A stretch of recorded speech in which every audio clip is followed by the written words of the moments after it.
الرحمن الرحیم الذین کذبوا بالکتاب وبما ارسلنا به رسلنا فسوف یعلمون اذ الاغلال فی اعناقهم والسلاسل یسحبون فی الحمیم ثم فی النار یسجرون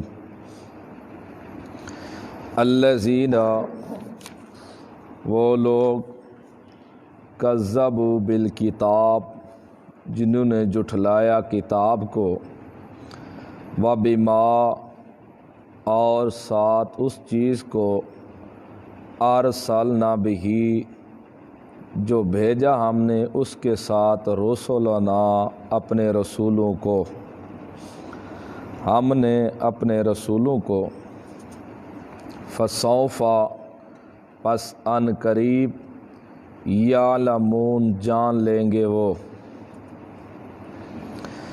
الذین کذبوا بالکتاب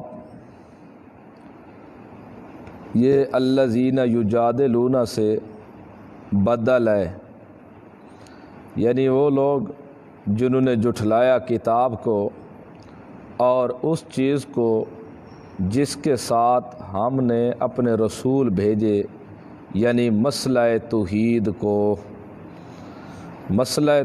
کو فسوف یعلمون یہ تخفیف اخروی ہے، پس ان قریب وہ جان لیں گے، یعنی ان کو پتہ چل جائے گا کہ کس طرح کتاب کی تکذیب کی جاتی ہے اور کس طرح مسئلہ توحید کو جھٹلایا جاتا ہے۔ اذ الاغلال جب طوق فی اعناقہم ان کی گردنوں میں ہوں گے، وفی السلاسل اور بیڑیاں ان کے پاؤں میں ہوں گے، یسحبون گھسیٹا جائے گا ان کو سزا یہ ملنی ہے کتاب کے تکذیب کی وجہ سے اور مسئلہ توحید کے انکار کی وجہ سے کہ ان کی گردنوں میں طوق ہوں گے بڑے بڑے اور پاؤں میں بیڑیاں ہوں گی، زنجیر ہوں گے۔ یہ الفتوا طبنا و مان باردہ کے قبیل سے ہے۔ گردن کے اندر بڑے بڑے طوق ہوں گے اور پاؤں کے اندر بڑے بڑے زنجیر ہوں گے، بیڑیاں ہوں گی، نیل ہوں گے اور ان کو باندھا جائے گا۔ یسحبون پھر باندھ کے ان کو گھسیٹا جائے گا، یہ گھسیٹے جائیں گے جس طرح بھینس اونٹ یہ مر جائے، اپنی موت آپ مردار ہو جائیں تو پھر اس کو مالدار لوگ اس کی ٹانگوں میں رسا ڈال کے گھسیٹ کے دور پھینک ڈالتے ہیں، دور پھینک کر آتے ہیں، تو ان کو بھی اسی طرح ٹانگوں سے باندھ کے گردن میں باندھ کے زنجیروں سے جکڑ کر کے ان کو گھسیٹا جائے گا جہنم کے اندر، گھسیٹے جائیں گے وہ فی الحمیم گرم پانی میں، ثم فی النار پھر آگ میں، یسجرون ان کو آگ میں گھسیٹا جائے گا، ڈالا جائے گا۔ تو یہاں معلوم ہوا یہ گرم پانی کی علیحدہ جہنم ہے اور یہ آگ والی علیحدہ ہے، علیحدہ جگہ بنی ہوئی ہیں، تو ان کو وہاں گھسیٹ دیا جائے گا۔ تو کہتے ہیں کہ زمین سے لے کر آسمان تک، عرش تک 500 سال برس کا فاصلہ ہے، نبی علیہ السلام فرماتے ہیں۔ اور اگر آپ صلی اللہ علیہ وسلم نے سر کی طرف اشارہ کیا، فرمایا کہ اگر شیشے کا گولا ہو اور اوپر سے ڈالا جائے تو نیچے آتے آتے رات کے وقت تک پہنچ جائے گا، یعنی 10-12 گھنٹوں میں پہنچ جائے گا۔ ویسے سفر ہے زمین نیچے سے لے کر اوپر تک 500 برس کا، لیکن جہنم کی جو گہرائی ہے یہ اتنی ہے کہ یہ ایک سرے سے ڈالا جائے وہ شیشے کا گولا، دوسرے سرے تک جاتے جاتے 40 سال کا اس کو 40 سال لگ جائے گا جاتے جاتے، اتنی گہرائی ہے جہنم کی، اور اتنے بڑے بڑے زنجیر ہوں گے، ان کو ٹانگیں ان کی اور ان کے گردن باندھ کر ان کو جہنم میں ڈال دیا جائے گا، گھسیٹ دیا جائے گا۔ یہ اتنی سزا کیوں ہے؟ پانی میں گھسیٹا جائے گا پہلے، پھر ان کو آگ میں ڈال دیا جائے گا۔ یہ سزا ہے کتاب کی تکذیب کی۔ انہوں نے اللہ کی کتاب کی تکذیب کی، دنیا کا ہر قول تسلیم کر لیا لیکن اللہ کی کتاب کو تسلیم نہیں کیا، دنیا کی ہر کتاب کی بات مان لی لیکن اللہ کی کتاب کی بات نہیں مانی۔ دوسرا مسئلہ توحید کا انکار کیا کہ اللہ کے ساتھ اوروں کو شریک کرتے تھے۔ فَادْعُوا اللَّهَ مُخْلِصِينَ لَهُ الدِّينَ والے حکم کے اوپر انہوں نے عمل نہیں کیا، مشکلات میں اوروں کو پکارتے تھے، مسئلہ توحید کا انکار کیا انہوں نے، تو ان کو سزا یہ ملی کہ پاؤں اور ان کی گردنیں باندھ کے جہنم میں ان کو گھسیٹا جائے گا۔ ثم قیلا، یہ تذلیل مجرمین کے، یہاں سے مجرمین کو ذلیل کیا جا رہا ہے، پھر قیلا کہا جائے گا لہم واسطے ان کے، این ما کنتم تشرکون، کہاں ہیں وہ جن کو تم شریک کرتے تھے، جن کو تم شریک کرتے تھے وہ تمہاری امدادیں کیوں نہیں کرتے؟ یہ مجرمین کو ذلیل کیا جا رہا ہے۔ ایک سزا مستقل ہے جہنم، اور ایک سزا یہ بھی ہے کہ اب آدمی سوٹی بھی لگائے استاد شاگرد کو اور ساتھ ساتھ کہے مزہ آ رہا ہوگا، مزہ تو آ رہا ہے نا، سوٹی بھی لگائے اور ساتھ ساتھ کہے مزہ بھی آ رہا ہے، یہ سوٹی علیحدہ سزا ہے، اور یہ زبان کی جو تاثیر لگ رہی ہے یہ مستقل علیحدہ سزا ہے۔ اس لیے تو کہتے ہیں حضرت علی رضی اللہ عنہ کہ تلوار کے زخم مل جاتے ہیں لیکن زبان کے زخم نہیں بھرتے۔ تو یہ علیحدہ مستقل ان کو ذلیل کرنے کے لیے مجرم لوگوں کو کہا جائے گا، آج کہاں ہیں تمہارے معبود جن کے بارے میں تم دنیا میں کہتے تھے یہ ہماری امداد کرتے ہیں، ہمیں بیٹے بیٹیاں دیتے ہیں، ہمارے نفع نقصان کے مالک ہیں، ان کی شفقت اور کرامت ہے اور کرامات ہے، ان کے احسانات ہیں ہمارے اوپر کہ اب تک بات بنی ہوئے ہیں، کہاں ہیں تمہارے معبود؟ این ما کنتم تشرکون، کہاں گئے جن کو تم شریک کرتے تھے؟ من دون اللہ، اللہ کے سوا۔ قالو، اس وقت کہیں گے ضلوا عنا، گم ہو گئے وہ ہم سے، گم ہو گئے۔ یہ نفی شفاعت کاری ہے، خود اقرار کر رہے ہیں، آج کریں گے کہ آج بالکل یہاں کسی کی بھی بات نہیں مانی جائے گی، وہ ہم سے گم ہو گئے۔ جب یہ دیکھیں گے نا کہ آپ تو تسلیم کریں، فوراً بات کا پینترا بدل دیں گے، بل یہ اضرابیہ ہے، فوراً کہیں گے نہیں نہیں، لم نکن ندعو من قبل شیئا، ہم تو آج سے پہلے کسی چیز کو پکارتے ہی نہیں تھے۔ پہلے کہیں گے ضلوا عنا، وہ ہم سے گم ہو گئے ہیں، لیکن جب وہ سوچیں گے نا اپنے دماغ میں یہ جو ہم نے کہا ہے کہ وہ آج ہم سے گم ہو گئے، یہ تو ہمارا اقرار ہو گیا کہ واقعی ہم نے ان کو پکارا تھا دنیا میں، پھر فوراً پینترا تبدیل کر دیں گے، کہیں گے نہیں اللہ نہیں، لم نکن ندعو من قبل شیئا، ہم کسی چیز کو پکارتے ہی نہیں تھے پہلے، ہم نے تو کسی کو پکارا ہی نہیں تھا۔ وہاں اللہ کے دربار میں بھی یہ سامنے جھوٹ بول دیں گے، یا یہ مطلب، یا پھر یہ مطلب ہے جن کو ہم پکارتے تھے ان کو نہ پکارنے جائیں، جن کو ہم پکارتے تھے وہ نہ پکارنے کے برابر ہی صحیح، نہ پکارنے کے برابر ہی، تو گویا ہم نے کسی چیز کو پکارا ہی نہیں۔ اور ایک سوال یہاں سے پیدا ہوتا ہے ذہن کے اندر کہ وہ کہیں گے ضلوا، وہ گم ہو گئے ہم سے، تو یہاں وہ مشرک ان کے معبود، تو جہنم تو ایک جہنم میں کہاں گم ہو گئے ہوں گے، ہیں تو وہ بھی جہنم میں، پھر کیسے گم ہو گئے وہ؟ تو وہ گم اس طرح ہو گئے کہ جہنم کے بھی طبقات ہیں، جتنا کوئی مستحق ہوگا سزا کا اتنی ہی ان کو سزا دی جائے گی، اتنا ہی ان کو سزا سخت ہوگی، جتنا جرم ہوگا اس کا، جتنا گناہ کریں گے اتنے ہی ہر ایک کے طبقات ہیں، علیحدہ علیحدہ طبقے میں ڈالا جائے گا ان کو۔ کذالک، اسی طرح یذل اللہ الکافرین، اسی طرح گمراہ کرتا ہے اللہ کافر لوگوں کو۔ ذالکم، یہ اسباب سزا، یہ کیوں اللہ ان کو اتنی سزا دے رہا ہے، اللہ گمراہ کرتا رہتا ہے، یہ کیوں ہوا، یہ سب کچھ سزا کیوں ملی؟ کیونکہ وہ جدال کرتے تھے۔ ذالکم، یہ سزا تمہاری اس لیے بما کنتم، بسبب اس کے، تفرحون، تم اکڑتے تھے، فی الارض، زمین میں، بغیر الحق، بغیر حق کے، تفرحون، اور بما کنتم، اور بسبب اس کے جو تم تمرحون، تکبر کرتے تھے شرک میں۔ تفرحون، خوش ہونا، دل میں اکڑنا، تفرحون کا تعلق ہے دل سے اور تمرحون کا تعلق ہے جوارے سے۔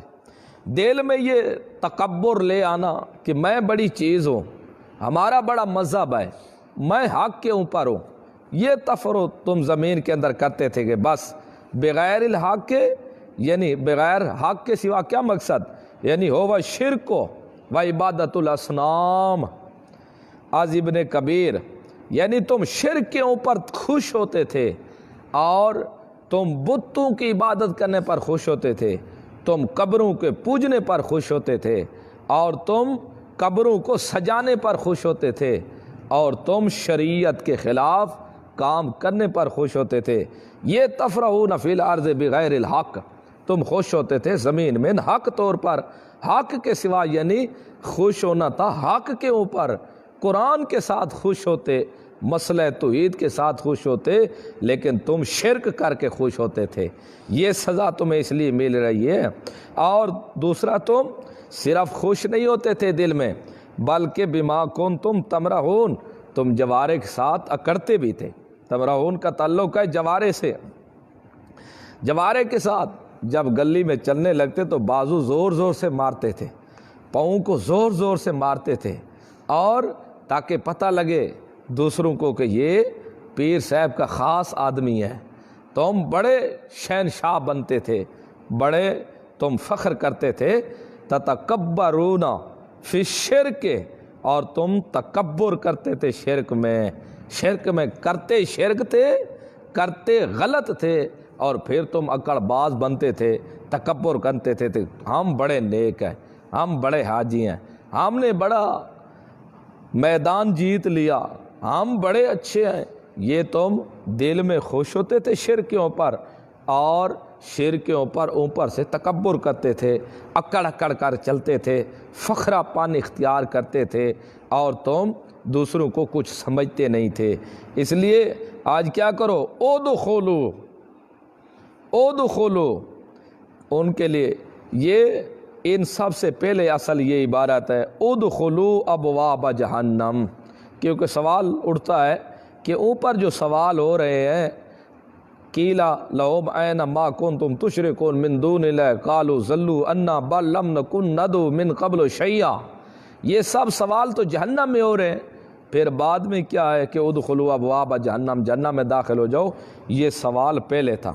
قیلا، کہا جائے گا ان کے لیے، قبل ذالک، یعنی ان باتوں سے پہلے ان کو یہ کہا گیا ہوگا، ادخلوا، گھس جاؤ تم، ابواب جہنم، جہنم کے دروازوں میں، خالدین، ہمیشہ رہنے والے ہوگے، فیہا، اس جہنم کے اندر، فبئسا، پس برا ہے، یہ مذمت جہنم، یہاں سے جہنم کی مذمت بیان کی جا رہی ہے۔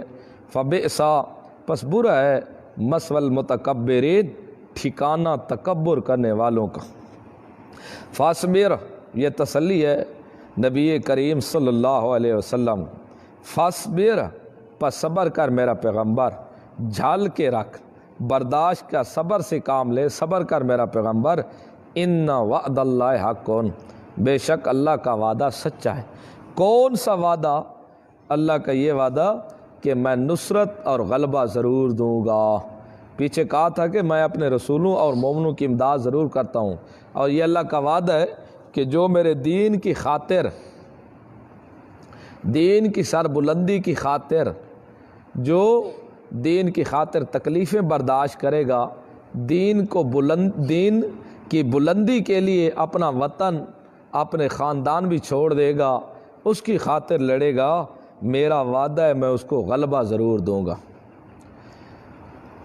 وَلَيَنْصُرَنَّ اللَّهُ مَن يَنْصُرُهُ إِنَّ اللَّهَ لَقَوِيٌّ عَزِيزٌ۔ یہاں اللہ نے قسم اٹھا لی کہ جو میرے دین کے امداد کے لیے، جو میری امداد کرے گا، اللہ کو امداد کی کیا ضرورت ہے، یعنی میرے دین کی امداد کرے گا، دین کی حمایت کرے گا اور دین کی دھاڑ کرے گا، میں قسم اٹھا کے کہتا ہوں میں ضرور اس کی امداد ضرور کروں گا۔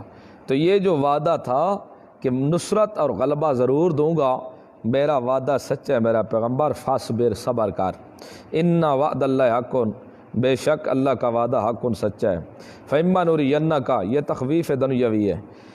نبی کریم صلی اللہ علیہ وسلم کے دل میں یہ بات آتی کہ اللہ یہ دیکھ ظالم صحابہ اکرام رضوان اللہ علیہم اجمعین کو مارتے ہیں، پھر بھی یہ اکڑتے ہیں، شہروں میں ویسے پھر رہے ہیں، چکر کاٹ رہے ہیں، ان کے سر میں بھی کبھی درد نہیں اٹھا، اللہ ذرا ان کو بھی تو سزا دے نا، ذرا ان کو بھی مزہ چکھا، تاکہ پتہ چلے کہ دوسروں کو کس طرح سزا دی جاتی ہے۔ اور یہ اتنے سرغنے ہو چکے ہیں، تکبر میں آ چکے ہیں کہ غریب مسلمانوں کو کتنے دکھ دے رہے ہیں، تکلیف دے رہے ہیں، اللہ جیسے وہ رو رہے ہیں یہ بھی روئیں، ذرا ان کے اوپر بھی مصیبت ہے۔ اور اللہ کب تیرا نصرت والا وعدہ آ گیا، غلبے والا؟ اللہ نے کہا میرا پیغمبر صبر کر، صبر کر، وعدہ ہمارا سچا ہے، باقی یہ ہمارا وعدہ ہے، یا تو آپ کی زندگی میں ان کو سزا دیں گے تو آپ دیکھ لیں گے، آپ کی زندگی میں ان کو سزا دیں گے آپ دیکھ لیں گے، اگر آپ کی زندگی میں نہیں دیں گے، آپ دنیا سے چلے جائیں گے، پھر ان کو سزا دیں گے، پھر آپ نہیں دیکھ سکیں گے، اگر پھر بھی سزا نہیں دی نا تو مرنے کے بعد تو سزا ان کو ضرور ہی دیں گے۔ تو یہ آیت جو آنے والی ہے یہ آپ صلی اللہ علیہ وسلم کی وفات کے اوپر دلیل ہے کہ اگر آپ زندہ ہوں گے تو دیکھ لیں گے، جو آپ کہہ رہے ہیں اللہ ان کو سزا دے، آپ نے جو کہا ہے کہ جو نہیں مانے گا اس کو سزا دوں گا، اور صحابہ کو اتنی تکلیفیں پہنچا رہے ہیں، ذرا سزا دے ان کو، خود ان کے حق میں یہ دعا کر رہے ہیں اللہ سے، تو اللہ کہتا ہے میرا پیغمبر سزا ضرور دوں گا، لیکن دو حالتیں ہیں، یا تو آپ کی زندگی میں دوں گا آپ کو دکھاؤں گا، یا آپ وفات پا جائیں گے پھر آپ کے بعد ان کو سزا دوں گا، اگر بعد میں سزا نہ دوں تو آخرت میں تو سزا ضرور ہی دوں گا ان کو۔ تو یہ آیت آپ صلی اللہ علیہ وسلم کی وفات کے اوپر صراحتاً دلیل ہے یہ۔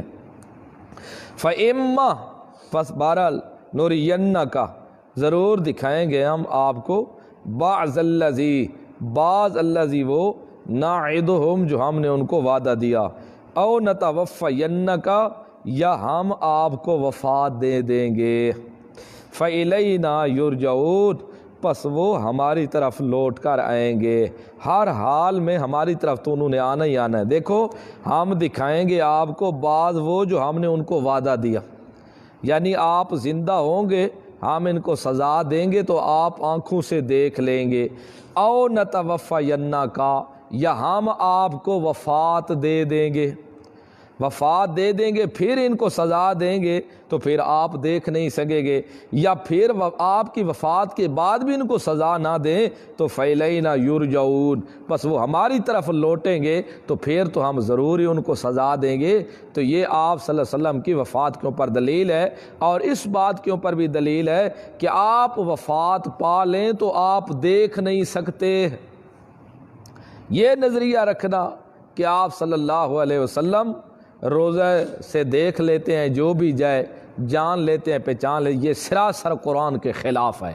اللہ صاف کہہ رہا ہے فَإِمَّا نُرِيَنَّكَ بَعْضَ الَّذِي نَعِدُهُمْ، آپ زندہ ہوں گے، آپ کی زندگی میں ان کو سزا دیں گے تو ہم نُرِيَنَّكَ ضرور آپ کو دکھائیں گے جو ہم نے ان کو وعدہ دیا تھا سزا کا، جو نہیں مانے گا سزا دیں گے، یا أَوْ نَتَوَفَّيَنَّكَ، یا آپ کو وفات دے دیں گے پھر سزا دیں گے تو پھر آپ دیکھ نہیں سکیں گے، زندہ ہوں گے تو دیکھ لیں گے، اگر زندہ نہیں ہوئے تو پھر آپ دیکھ نہیں سکیں گے، بعد میں سزا دے دیں گے، اگر بعد میں بھی سزا نہ دی تو فَإِلَيْنَا يُرْجَعُونَ، انہوں نے ہماری طرف تو لوٹنا ہے، پھر تو ضرور ہی سزا دیں گے۔ تو آپ صلی اللہ علیہ وسلم بھی وفات پا چکے ہیں اور آپ صلی اللہ علیہ وسلم وفات کے بعد دیکھ نہیں سکتے۔ یہ ایمان ہے ہم مسلمانوں کا، اور قرآن کا بھی صاف اعلان ہے۔ اما عائشہ، اما فاطمہ، صحابہ اکرام رضوان اللہ علیہم اجمعین، سب کا یہ ایمان ہے کہ آپ صلی اللہ علیہ وسلم وفات پا چکے ہیں، آپ صلی اللہ علیہ وسلم کی روح مقدس پاک جنت الفردوس میں ہے۔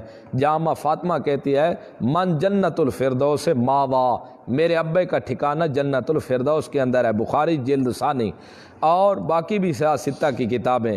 اور دوسرا، آپ صلی اللہ علیہ وسلم کا وجود مقدس، وجود پاک، جسم مبارک اسی روضہ انوار کے اندر موجود ہے، لیکن ہمارا ایمان ہے جیسے رکھا گیا تھا ویسے ہی موجود ہے، تر و تازہ ہے، جس طرح رکھا تر و تازہ گیا تھا آج بھی تر و تازہ موجود ہے۔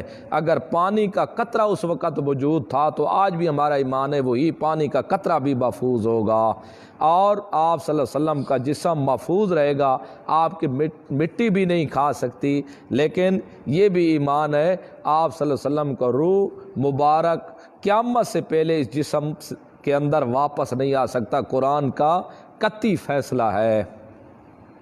اور یہی نظریہ صاحب ہدایہ نے بھی پیش کیا ہے۔ صاحب ہدایہ جو اناف کی معتبر کتاب ہے کہ آپ صلی اللہ علیہ وسلم آج بھی اسی طرح وجود مقدس، وجود پاک آپ صلی اللہ علیہ وسلم کا موجود ہے جس طرح آپ صلی اللہ علیہ وسلم کو رکھا گیا تھا۔ ہمارا ایمان ہے اتنی تر و تازگی جبرائیل امین کے وجود پر بھی آج نہیں ہوگی جتنی تر و تازگی آج بھی میرے نبی کریم صلی اللہ علیہ وسلم کے وجود پر موجود ہے۔ لیکن آپ صلی اللہ علیہ وسلم کا یہ جسم ہے اور روح مقدس وہ جنت الفردوس میں ہے، جو جس کی چھت اللہ کا عرش ہے، وہاں موجود ہے، اور نہ تعلق ہے روح کا جسم کے ساتھ، اور نہ روح واپس لوٹ کے آئے، قیامت سے پہلے واپس نہیں آ سکتی۔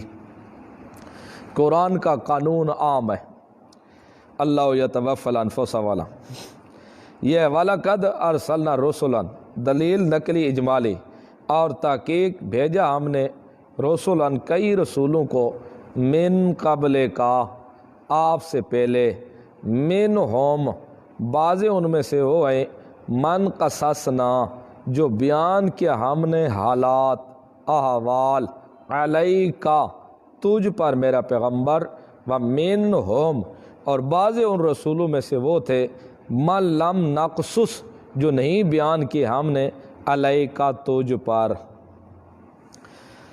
یہ ایک مسئلہ چلتا ہے ما کان اور یکون، علم غیب کا، کہ آیا نبی کریم صلی اللہ علیہ وسلم کو علم غیب حاصل تھا یا نہیں۔ بعض حبنکو نے کہہ دیا ہے کہ ما کان اور ما یکون کا علم حاصل تھا۔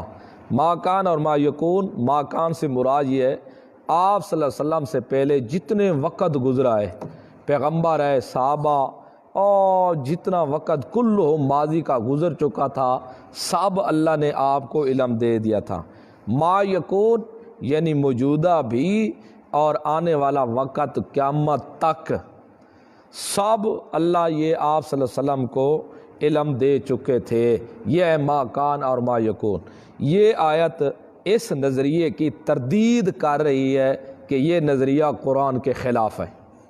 دیکھو وَلَقَدْ اور تحقیق، ارسلنا بھیجا ہم نے، رسولن کئی رسولوں کو، اور ان جو من قبل کا آپ سے پہلے ہم نے کئی رسول بھیجے، اور ان بھیجے ہوئے رسولوں میں سے بعض رسول وہ تھے جن کے حالات ہم نے آپ کو بیان کر دیے۔ اور بعض رسول ان میں سے وہ تھے جن کے حالات ہم نے آپ کو بیان نہیں کیے۔ تو دیکھو یہ نفی ہو گئی ما کان کی، کہ اللہ نے سارا علم نہیں دیا۔ اور دوسرا علم ذاتی اور عطائی، بات اصل جو بھی بات ہے وہ علم عطائی کی ہے، ذاتی تو پیغمبر کا خود اپنا وجود بھی نہیں ہے، وہ بھی اللہ کا عطا شدہ ہے۔ تو یہاں نفی عطائی کی بھی ہے۔ بعض رسول تو وہ تھے جو آپ سے پہلے آئے اور ہم نے آپ کو ان کے احوال بتا دیے، یہ دیکھو عطا کر دیا، اور بعض وہ ہیں جن کے احوال ہم نے آپ کو بتائے ہی نہیں، آپ کو علم ہی نہیں، تو یہ بھی عطائی کی۔ تو نفی عطائی کی ہے، نہ عطا ہوا ہے ذاتی تو درکنار، عطائی بھی اللہ نے آپ کو ما کان کا علم نہیں دیا، اور آپ صلی اللہ علیہ وسلم کو ما کان اور ما یکون کا علم نہیں ملا۔ اور دوسرا بعض انہوں نے کہا سورۃ ہود کی ایک آیت ہے 120، انہوں نے کہا کہ اس آیت کے تحت یہ آیت منسوخ ہو گئی ہے۔ اپنے غلط نظریے کو ثابت کرنے کے لیے انہوں نے قرآن کی آیت کو منسوخ کرنے کی کوشش کی ہے۔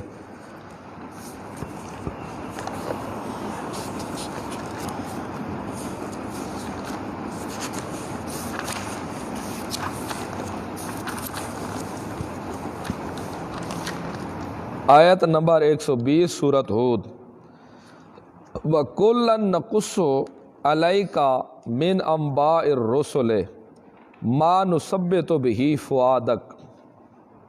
اس آیت کے تحت انہوں نے کہا کہ یہ آیت منسوخ ہو گئی ہے۔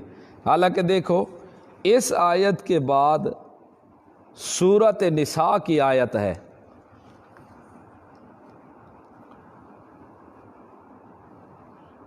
سورۃ نساء آیت نمبر 164،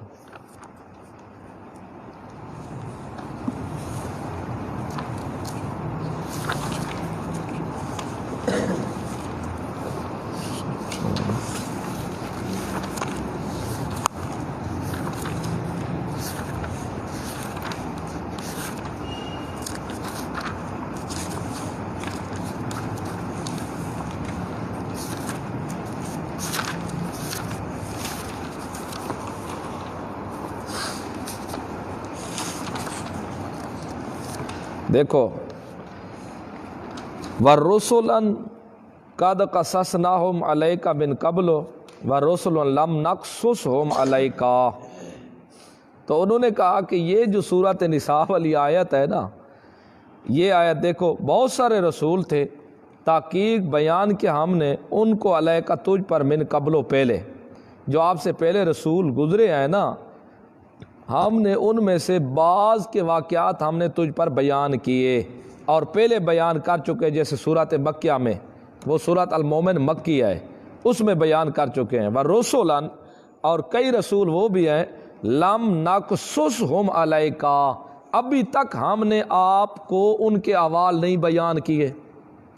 تو انہوں نے کہا ہے کہ یہ جو سورۃ نساء والی آیت ہے، یہ آیت منسوخ ہو چکی ہے سورۃ ہود والی آیت کے ساتھ۔ لیکن یاد رکھو سورۃ ہود یہ مکی صورت ہے، سورۃ مومن بھی مکی صورت ہے، لیکن یہ سورۃ نساء مدنی صورت ہے۔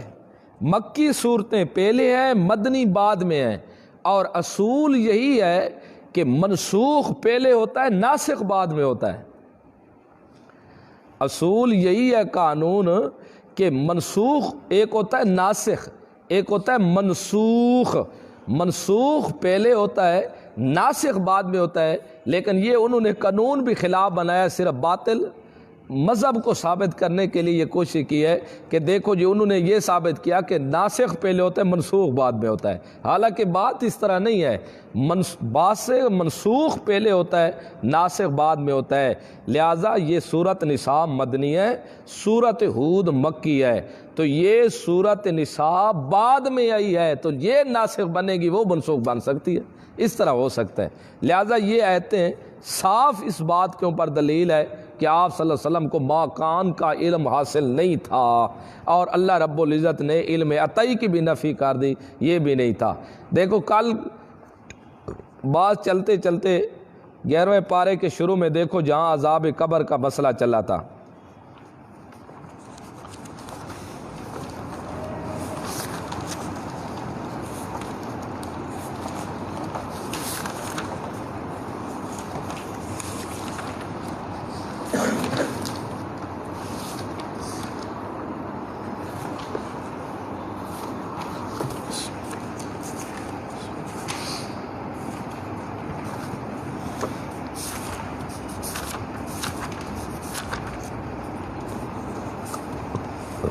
وَمِمَّنْ حَوْلَكُم مِّنَ الْأَعْرَابِ مُنَافِقُونَ وَمِنْ أَهْلِ الْمَدِينَةِ مَرَضُوا عَلَى النِّفَاقِ لَا تَعْلَمُهُمْ نَحْنُ نَعْلَمُهُمْ۔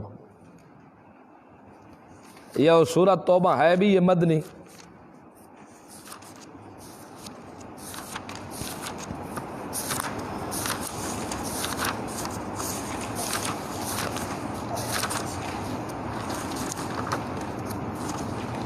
دیکھو یہ ہے بھی مدنی سورت توبہ کہ میرا پیغمبر، کچھ منافق تو ہیں ارد گرد والے دیہاتی اور کچھ منافق ہیں مدینے کے جو اپنے نفاق پر اڑے ہوئے ہیں، لیکن لا تعلمہم، آپ ان کو نہیں جانتے، نحن نعلمہم، ہم ان کو جانتے ہیں۔ تو اللہ نے یہاں بھی نفی ما کان کی اور ما یکون کی نفی کر دیا کہ ما یکون یہاں نفی ہو رہی ہے کہ اب جو موجود ہیں منافق، اس وقت جو موجود ہیں مدینے شہر کے اندر یا مدینے کے ارد گرد جو منافق ہیں، آپ ان کو نہیں جانتے، لا تعلمہم، تمام آپ ان تمام کو نہیں جانتے، نحن نعلم، ہم ان کو جانتے ہیں۔ تو یہ بھی ما یکون کی نفی ہو گئی اور عطائی بھی ہو گئی، لہذا آپ صلی اللہ علیہ وسلم ما کان اور ما یکون کا علم کلی نہیں جانتے تھے۔ ہاں ما یکون آنے والے وقت بعض اطلاع علی الغیب، بعض اطلاع علی الغیب یعنی بعض غیب کے اوپر اطلاع دے دینا، اس کا کوئی انکار نہیں ہے۔ جب بعض کے اوپر اطلاع دے دی جائے تو وہ غیب غیب ہی نہیں رہتا، جب بتا دیا جائے تو پھر غیب غیب کا غیب تو وہ ہے جو پوشیدہ ہو، جب بتلا دیا جائے، جیسے اللہ نے بتلا دے کہ میرا پیغمبر آپ کی وفات کے بعد سب سے آپ کو پہلے جو ملنے والے ہوں گے وہ آپ کی بیٹی فاطمہ ہی ہوگی، جب وفات کے بعد رو رہی تھی، اللہ کے رسول نے ایک دفعہ قریب کیا، پھر حضرت فاطمہ رضی اللہ عنہ پیچھے ہٹی رو رہی تھی، بعد میں پھر قریب کیا، ان کو کان میں کوئی بات کی، پھر خوش ہوئی، بعد میں پوچھا ازواج محترمات نے، فرمایا کہ مجھے ابا نے پہلے جو بات کی تھی کہ میرا بیٹا بس میرے آخری وقت ہے، میں رونے لگ گئی، بعد میں کہا بیٹا پریشان نہ ہو، سب سے گھر والوں سے پہلے آپ مجھے آ کر ملیں گے۔ 6 مہینوں کے بعد آپ بھی وفات پا گئی۔ تو یہ اسی طرح آنے والے وقت میں جو ہوں گے، اللہ کے رسول نے کہا، نبی کریم صلی اللہ علیہ وسلم نے، کہ آنے والے وقت میں فتنے برپا ہو جائیں گے، غلام نوکر چاکر وہ سردار بن جائیں گے، اور دوسرا جو غریب لوگ ہوں گے وہ بڑی بڑی عمارتیں تیار کریں گے۔ یہ قرب قیامت کی نشانیاں آپ صلی اللہ علیہ وسلم نے بتا دی، اتنے فتنے ہو جائیں گے۔ آپ صلی اللہ علیہ وسلم نے فرمایا میری امت میں سب سے زیادہ مجھے جو اوپر ڈر ہے خوف کا مجھے حکمران پر، ان پر مجھے اس اپنی امت کے حکمرانوں پر زیادہ ڈر ہے کہ وہ گمراہ نہ ہو جائیں، مجھے خوف ان کے اوپر زیادہ ہے۔ ابو عوانہ کے اندر یہ روایت ہے۔ اسی طرح اور بھی کافی نشانیاں اللہ کے رسول نبی کریم صلی اللہ علیہ وسلم نے بتا دی، جیسے بھئی وہ وقت آئے گا کہ عورتیں لباس پہنے گی، محسوس ہوگا، وہ کہیں گی ہم نے لباس پہنا ہوا ہے، لیکن حقیقت میں وہ لباس نہیں ہوگا، وہ ننگیاں ہوں گی، بختی اونٹ کی طرح ان کے سر ہوں گے۔ اور ایسے لوگ آئیں گے جو قرآن بڑے اعلیٰ شان سے پڑھیں گے، خوبصورت آوازوں کے اندر قرآن پڑھیں گے، تلاوتیں کریں گے، لیکن ان کا اپنی حالت یہ ہوگی کہ ان کے گلے سے نیچے قرآن اترے گا بھی نہیں۔ ایسے لوگ آئیں گے آخری امت میں جو نمازی ہوں گے، روزے دار ہوں گے، حاجی ہوں گے، بڑے نیک صالح بنے ہوں گے، لیکن ایسا کوئی فعل کریں گے اسلام سے اس طرح نکل جائیں گے جس طرح گوندے ہوئے آٹے سے نکل جاتے ہیں۔ اور ایک یمن کی طرف سے ہوا چلے گی، اتنی نرم ہوگی ریشم سے بھی زیادہ، جن کے دل میں ایک ذرا بھر بھی ایمان کا باقی ہوگا وہ مر جائیں گے اس کے ساتھ۔ اور قیامت اس وقت برپا ہوگی جب سب کافر اور مشرک باقی ہوں گے اور گدوں کی طرح شرعام سڑکوں کے اوپر وہ جفتی کرتے پھریں گے۔ یہ قیامت کی نشانیوں میں سے اللہ کے رسول نے نشانیاں بتائی ہیں کہ اس وقت قیامت برپا ہوگی جب سب مشرک کافر بے دین باقی بچ جائیں گے اور گدوں کی طرح سڑکوں کے اوپر شرعام جفتی کرتے پھریں گے، یعنی زنا اتنا عام ہو جائے گا۔ تو یہ ساری قیامت کی نشانیاں بتائیں، یہ آنے والے وقت کی، یہ اللہ نے ان کو بتلا دی، اس کا تو کوئی انکار ہی نہیں ہے۔ لہذا آپ صلی اللہ علیہ وسلم کو کلی علم غیب قطع حاصل نہیں ہے، نہ اللہ نے ما یکون کا دیا اور نہ ما کان اور نہ ما یکون کا حاصل ہے۔ اور اللہ کے رسول خود اعلان کرتے ہیں، لوگو لا اعلم الغیب، میں غیب نہیں جانتا۔ 30 پاروں میں کہیں بھی نہیں ہے جہاں اللہ کے رسول نے کہا ہو کہ میں غیب جانتا ہوں، یا صحیح حدیث کے اندر آپ صلی اللہ علیہ وسلم نے فرمایا ہو کہ میں غیب جانتا ہوں، مجھے ذرے ذرے کا علم نہیں۔ اگر آپ صلی اللہ علیہ وسلم عالم الغیب ہوئے تو پھر اپنے گھر پر ظالموں نے تہمتیں لگا دی تھی۔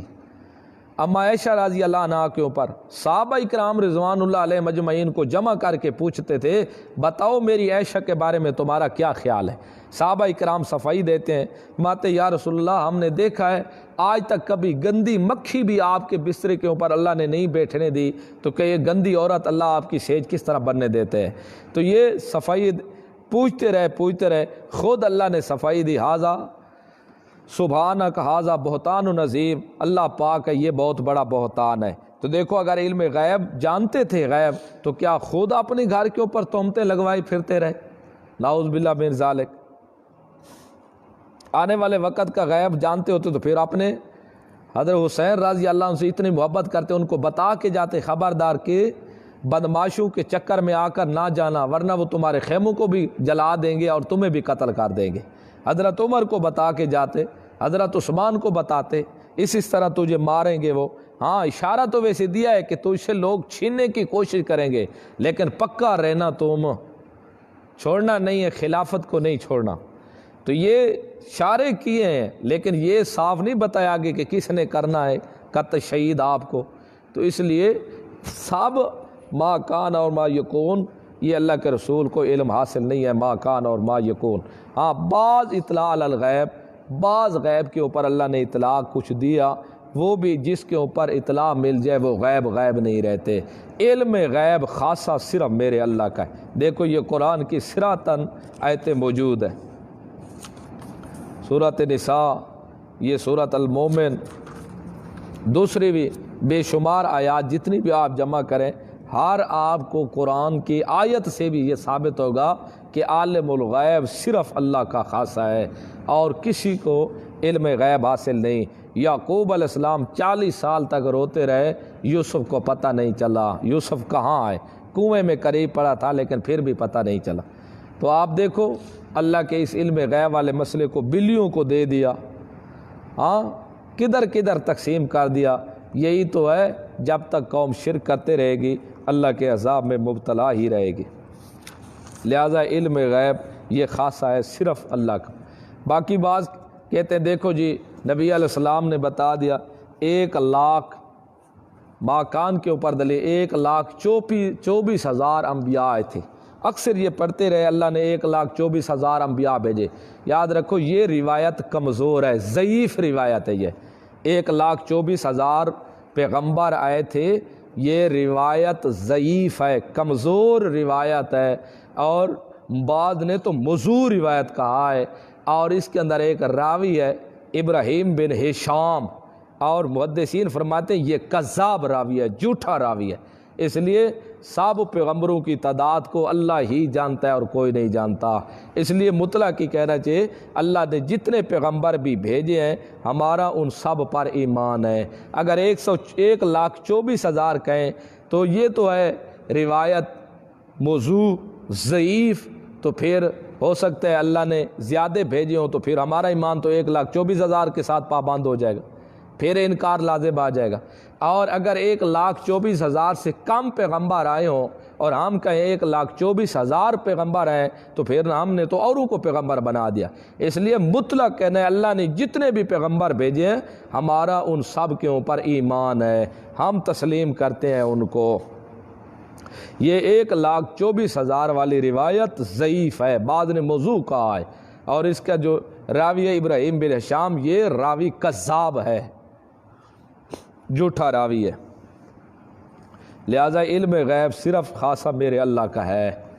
اللہ کے رسول نے خود کہا لا عالم الغیب، میں غیب نہیں جانتا۔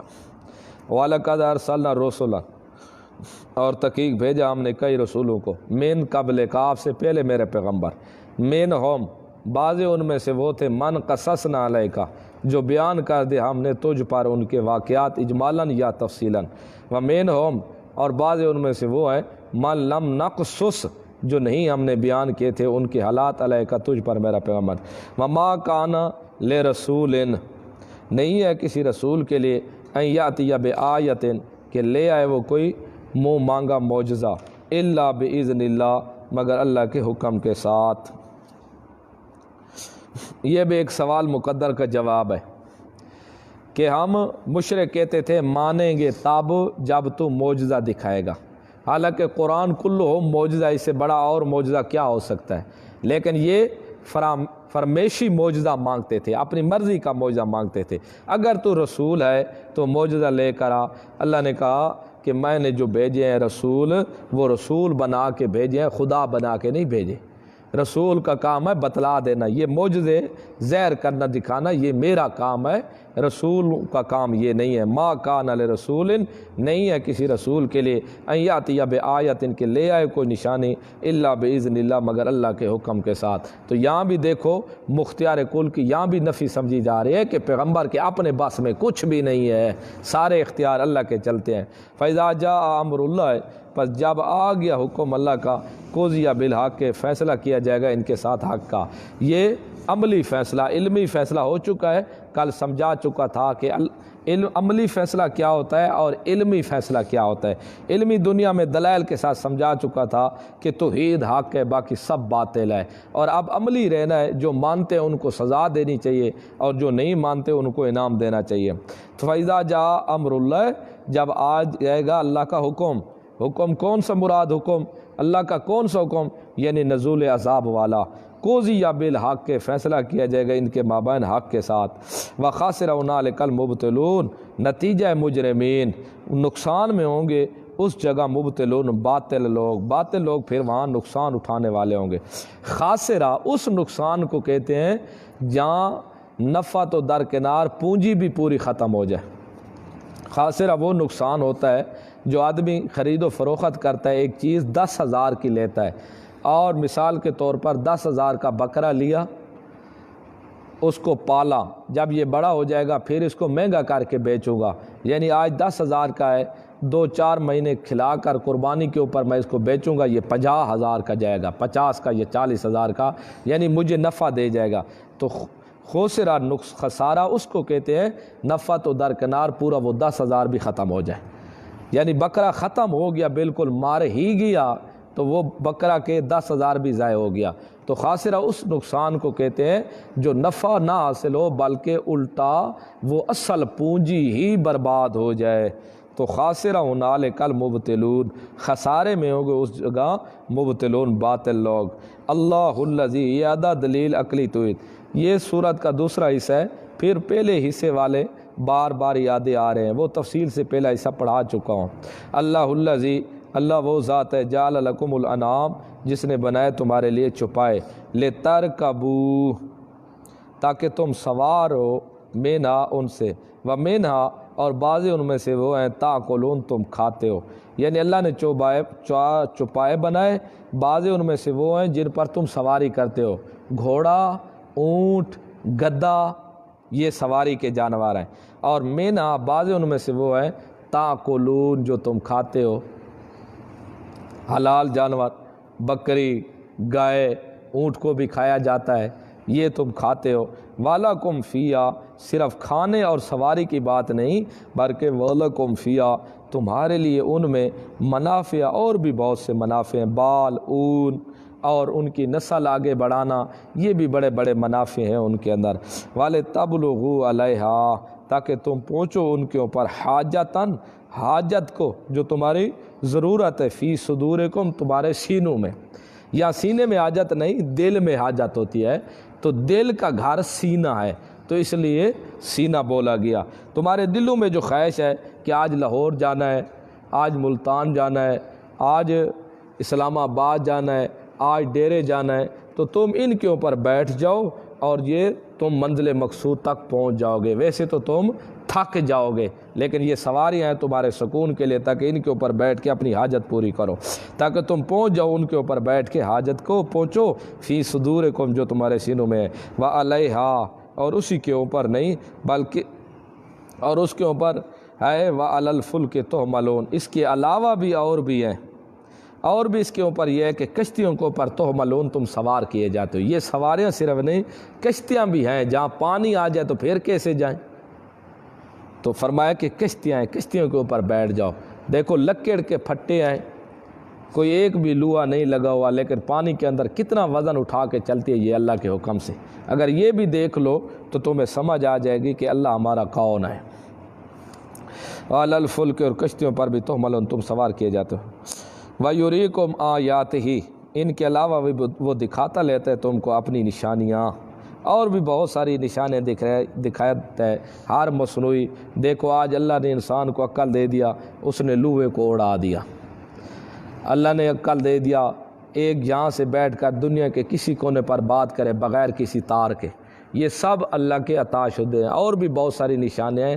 یہ سب کچھ سوچ تو دینے والا عقل، یہ سب کچھ دینے والا تو اللہ ہے، اور بھی بہت ساری اللہ کی دکھاتا ہے وہ تم کو اپنی نشانیاں۔ فَأَيَّ آیات اللہ تنکرون، فَأَيَّ یا پس ذرا بتاؤ تو صحیح اللہ کی کس کس آیات کا تم انکار کرو گے، کس کس نعمت کے منکر بنے گو، ذرا بتاؤ تو صحیح تم۔ یہ سب دلالت کرتی ہیں اللہ کی وحدانیت کے اوپر کہ یہ سب کچھ کرنے والا اللہ، تو عبادت کے لائق اور سر و پکار کے لائق بھی صرف اللہ۔ افلم یسیروا فی الارض، آیا پس وہ سیر نہیں کرتے زمین میں، فینظروا یہ غرض سیر ہے۔ غرض سیر لذت چسکا نہیں لینا، مزے نہیں اٹھانے، یہ غرض سیر کر کے یہ دیکھنا ہے کہ جو لوگ اللہ کے نافرمان ہوئے تھے ان کا حشر کیا بنا تھا، ان کو کیا سزا اللہ نے دی تھی، اور جو اللہ کے فرما بردار بندے تھے ان کے اللہ نے کیسے امداد کی تھی۔ اور یہ سیر تفریح کرنی ہے تو یہ دیکھنا ہے کہ اللہ کی کیسے قدرت کے نظارے ہیں، اللہ کی وحدانیت کو پہچاننا ہے کہ یہ سب کچھ پیدا کرنے والا اللہ ہے، تو پکار اور عبادت کے لائق بھی صرف اکیلا اللہ ہے۔ افلم یسیروا آیا پس وہ سیر نہیں کرتے، فی الارض زمین میں، فینظروا پس چاہیے کہ دیکھیں وہ، کیف کان کیسے ہوا، عاقبۃ الذین انجام ان لوگوں کا، من قبلہم جو ان سے پہلے تھے، کانوا اکثر منہم، یہ دفع ضرور ہے، یہ دفع کرنا ہے سبب غرور۔ انسان کے اندر غرور آتا ہے نا، کثرت قوت، کثرت قومی، کثرت مال، معبودان باطلہ۔ اللہ کہتے ہیں کہ اوے مشرکین مکہ، تم کہتے ہو ہماری قوم زیادہ ہے، تم سے پہلے لوگوں کی قوم زیادہ تھی۔ تم کہتے ہو طاقتور ہم زیادہ ہیں، تم سے پہلے لوگ طاقتور زیادہ تھے، جو درختوں کو ہاتھوں سے پکڑ کر جڑیں سبیں نکال لیتے تھے۔ اور تم کہتے ہو ہمارے معبود ہیں، تو معبود پہلوں کے بھی زیادہ تھے، ان کو کیوں نہیں بچایا انہوں نے؟ کانو تھے وہ اکثر منہم، زیادہ ان سے عدد میں بھی، یہ کثرت قومی ہے، واشد قوتاً اور زیادہ سخت تھے قوت میں، یعنی تم سے قوت بدنی میں بھی بڑے زیادہ قوی تھے، وآثاراً فی الارض یہ کثرت مالی ہے، انہوں نے زمین کو بہت آباد کیا ہوا تھا، ان کے بڑے بڑے محلات تھے۔ تمہاری کون سی بلڈنگ ہے؟ زیادہ بلڈنگ ہوگی تو 7 منزلی ہوگی، 8 منزلی ہوگی، 5 منزلی ہوگی۔ تم زیادہ پہاڑ بنا لو تو ایک بلڈنگ 10 کنالوں میں ہوگی، 10 کلوں میں ہوگی۔ ان کی منزلیں، ان کے گھر، ان کی کوٹھیاں بہت زیادہ مضبوط تھی۔ تمہارے کیا عہدے ہیں جو ان کے عہدے تھے؟ یہ ہے وآثاراً فی الارض، وہ آباد کرنے والے تھے زمین میں، آبادی ان کی مضبوط تھی، آثار یعنی یہ کثرت مالی، وہ تم سے مال میں بھی زیادہ تھے۔ فما اغنی عنہم، یہ چہارم عبادت معبودان باطلہ، تم کیا نظر نیاز پکاتے؟ تم ایک چھوٹی سی دیگچی پکا لیتے ہو بابے کو خوش کرنے کے لیے، وہ تو پورے بڑے بڑے دیگڑے، بڑی بڑی دیگیں پکایا کرتے تھے۔ تم خوش ہو اپنے معبودان باطلہ کے اوپر، کلو لے لیا چیز کا پھر تقسیم کر دیا، ہم خوش ہے، بابا خوش ہو گیا، وہ کلو وہ تو من کے اعتبار سے بابو کے نام پر دیتے تھے، تم نے ایک چھوٹی سی بکری دے دی سال کی، وہ تو پورے اونٹ چھوڑ دیتے تھے بابو کے نام پر، پھر ان کے بابو نے، ان کے معبودان باطلہ نے ہماری گرفت سے ان کو کیوں نہیں چھڑایا؟ تو یہ چوتھی ہے، فما اغنا عنہم، پس نہیں کام ہے ان سے ما کانوا یکسبون، جو وہ کسب کرتے تھے۔ یہ مشرکین جو معبودان باطلہ کو پکارتے تھے، جب ہم نے ان کی گرفت کی تو پھر انہوں نے ہماری گرفت سے ان کو کیوں نہیں چھڑایا؟ تو یہ غرور کے 4 سبب تھے جو سب اللہ نے توڑ دیے۔ تو پہلا ان کا سبب تھا ہم قوم میں زیادہ ہے، ہماری کثرت زیادی ہے، کیونکہ قوم کے اوپر بھی انسان کا ایک بھرم ہوتا ہے کہ ہماری قوم زیادی ہے۔ دوسرا ہم طاقتور زیادہ ہیں، قوت بدنی، جوان بڑے قوی ہیں ہم، اور تیسرے نمبر پر ہمارے پاس مال بہت زیادہ ہے، چوتھے نمبر پر ہماری پشتوں کے اوپر معبودان باطلہ کے ہاتھ ہے۔ اللہ نے کہا یہ 4 چیزیں ان کے پاس بھی موجود تھی۔ قوم لوط کو دیکھ لو، مال کوئی کم تھا ان کے پاس، جوان کم تھے، کثرت کی قوم کم تھی، کیا ان کے معبودان باطلہ نہیں تھے؟ قوم نوح علیہ السلام کو نوح علیہ السلام کی قوم کو دیکھ لو، لات، منات، حبل، یہ جن کو پکارتے تھے، وہ یہ سب جن جن معبودوں کو وہ پکارتے تھے وہ معبود بھی تھے، وہ قوی بھی تھے، خود مالی لحاظ سے بھی طاقتور تھے، جانی اعتبار سے بھی مضبوط تھے، معبودان باطلہ ہونے کے بعد ان کو پکارتے بھی تھے، لیکن جب ہماری گرفت آ گئی، ہم نے عذاب میں پکڑا، ان نیچے سے بھی پانی نکالا، اوپر سے بھی پانی برسا دیا، کہاں گئے تھے ان کے مال، کہاں گئی تھی ان کی جائیدادیں، کہاں گئی تھی ان کے زور آور بدنی طاقتیں، کہاں گئے تھے ان کے اپنے معبودان باطلہ؟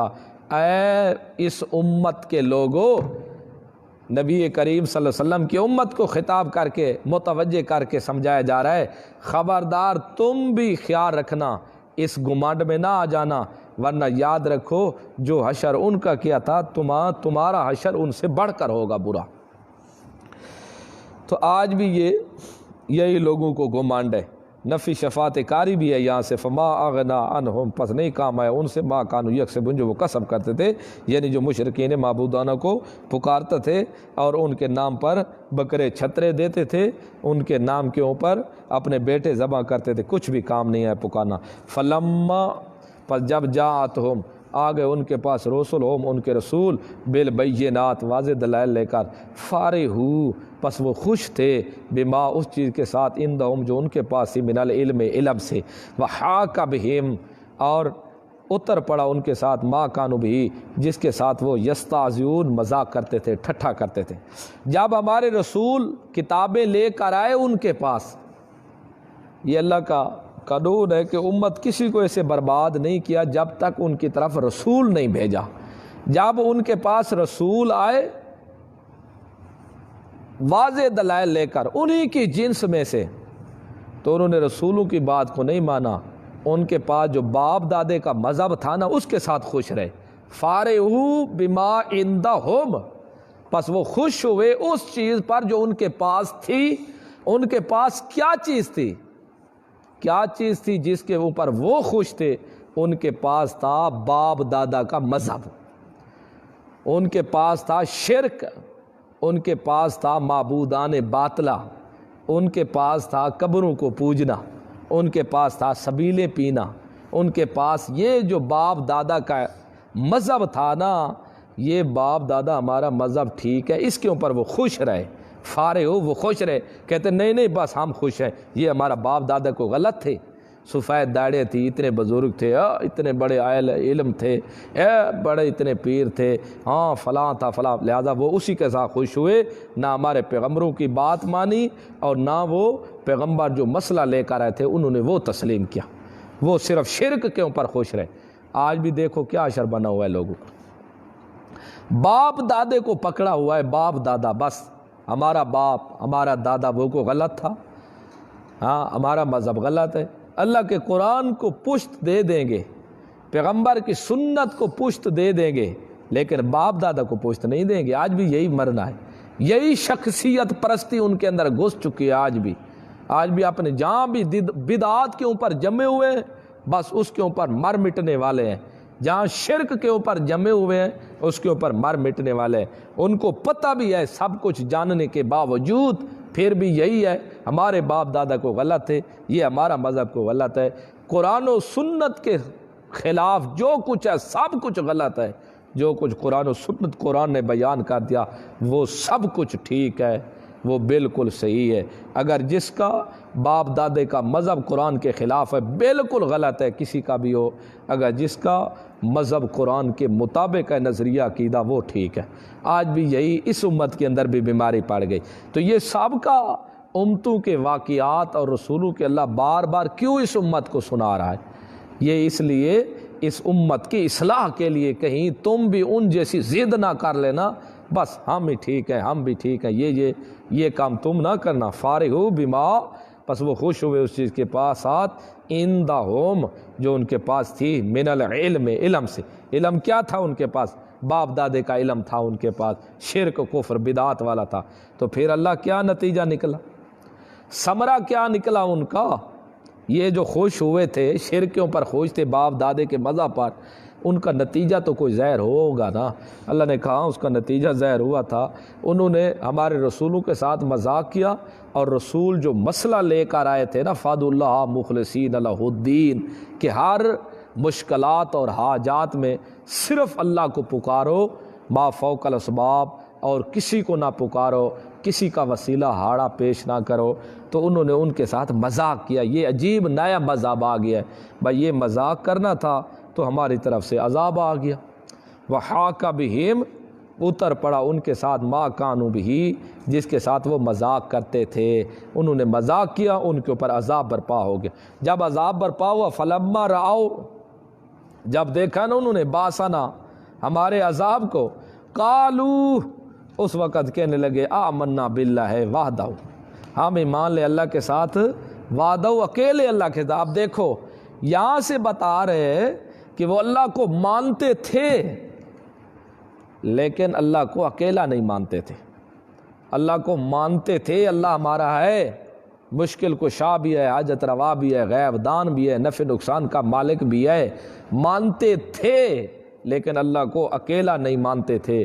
جب اللہ کا عذاب آ گیا پھر انہوں نے اپنے معبودوں کو بھی چھوڑ دیا اور کہنے لگے آمنا باللہ وحدہ، ہم اللہ پر ایمان لیں، اکیلے اللہ کے ساتھ ہم ایمان لیں، اب ہمارا کسی اور کے ساتھ کوئی واسطہ نہیں ہے۔ اور پھر انہوں نے منہ سے یہ بھی کہا وَكَفَرْنَا بِمَا كُنَّا بِهِ مُشْرِكِينَ، اور جن کو ہم اللہ کے ساتھ شریک ٹھہراتے تھے، کفرنا، لا تعلقی ہے ہماری ان کے ساتھ، کوئی تعلق نہیں، ہم اس کا انکار کرتے ہیں۔ لیکن یہ اس وقت کلمات کہہ رہے تھے جب ان کے اوپر عذاب سامنے آ چکا تھا۔ پھر اللہ، وہ جو ایمان لے آئے تھے یہ مان گئے کہ اللہ آمنا باللہ ہے، ٹھیک ہے، انہوں نے عذاب کو دیکھ لیا تھا اور کہہ رہے تھے آمنا باللہ وحدہ، ہم اللہ اکیلے پر ایمان لے آئے، اور اپنے معبودوں کی نفی کرتے ہیں۔ کفرنا بما کنا بہ مشرکین، ہم انکار کرتے ہیں جو اللہ کے ساتھ اوروں کو شریک کرتے۔ کیا ان کو اس ایمان نے فائدہ دیا تھا یا نہیں دیا تھا؟ ان کو فائدہ یہ حاصل ہوا یا نہیں ہوا؟ اللہ نے کہا فلم یک ینفع ایمانہم، نہیں، ان کو ان کے ایمان نے کچھ بھی فائدہ نہیں دیا۔ جیسے فرعون غرق ہو رہا تھا نا، اس وقت کہنے آمنا، ہم ایمان لے برب موسیٰ و ہارون، جرا موسیٰ اور رب دا، ہارون کا رب ہے ہمارا، اس کے ساتھ ایمان، لیکن وہ ایمان قابل قبول نہیں تھا۔ تو فلم یک ینفعہم، ان کو ایمان نے نہیں نفع دیا، ایمانم ان کے ایمان نے، لما راؤ باسنا، جب دیکھا انہوں نے ہمارے عذاب کو۔ یہ سنت اللہ ہے، یہ بیان سنت اللہ، یہ اللہ کا طریقہ ہے، اللہ تی وہ قد خلط فی عبادی، تاکہ گزر چکا ہے اس کے بندوں میں۔ یہ اللہ کا طریقہ چلا آ رہا ہے کہ جو آدمی اس طرح نہیں مانے گا، عذاب کو دیکھ کر مانے گا، اس کی سزا یہی ہوگی، ایمان قابل قبول نہیں ہوگا۔ وَخَسِرَ هُنَالِكَ، اور خسران ہوگا اس جگہ، کافرون، نقصان اٹھانے والے ہوں گے کافرون، کافر لوگ۔ اب ایک دو بات سمجھنی ہے یہاں۔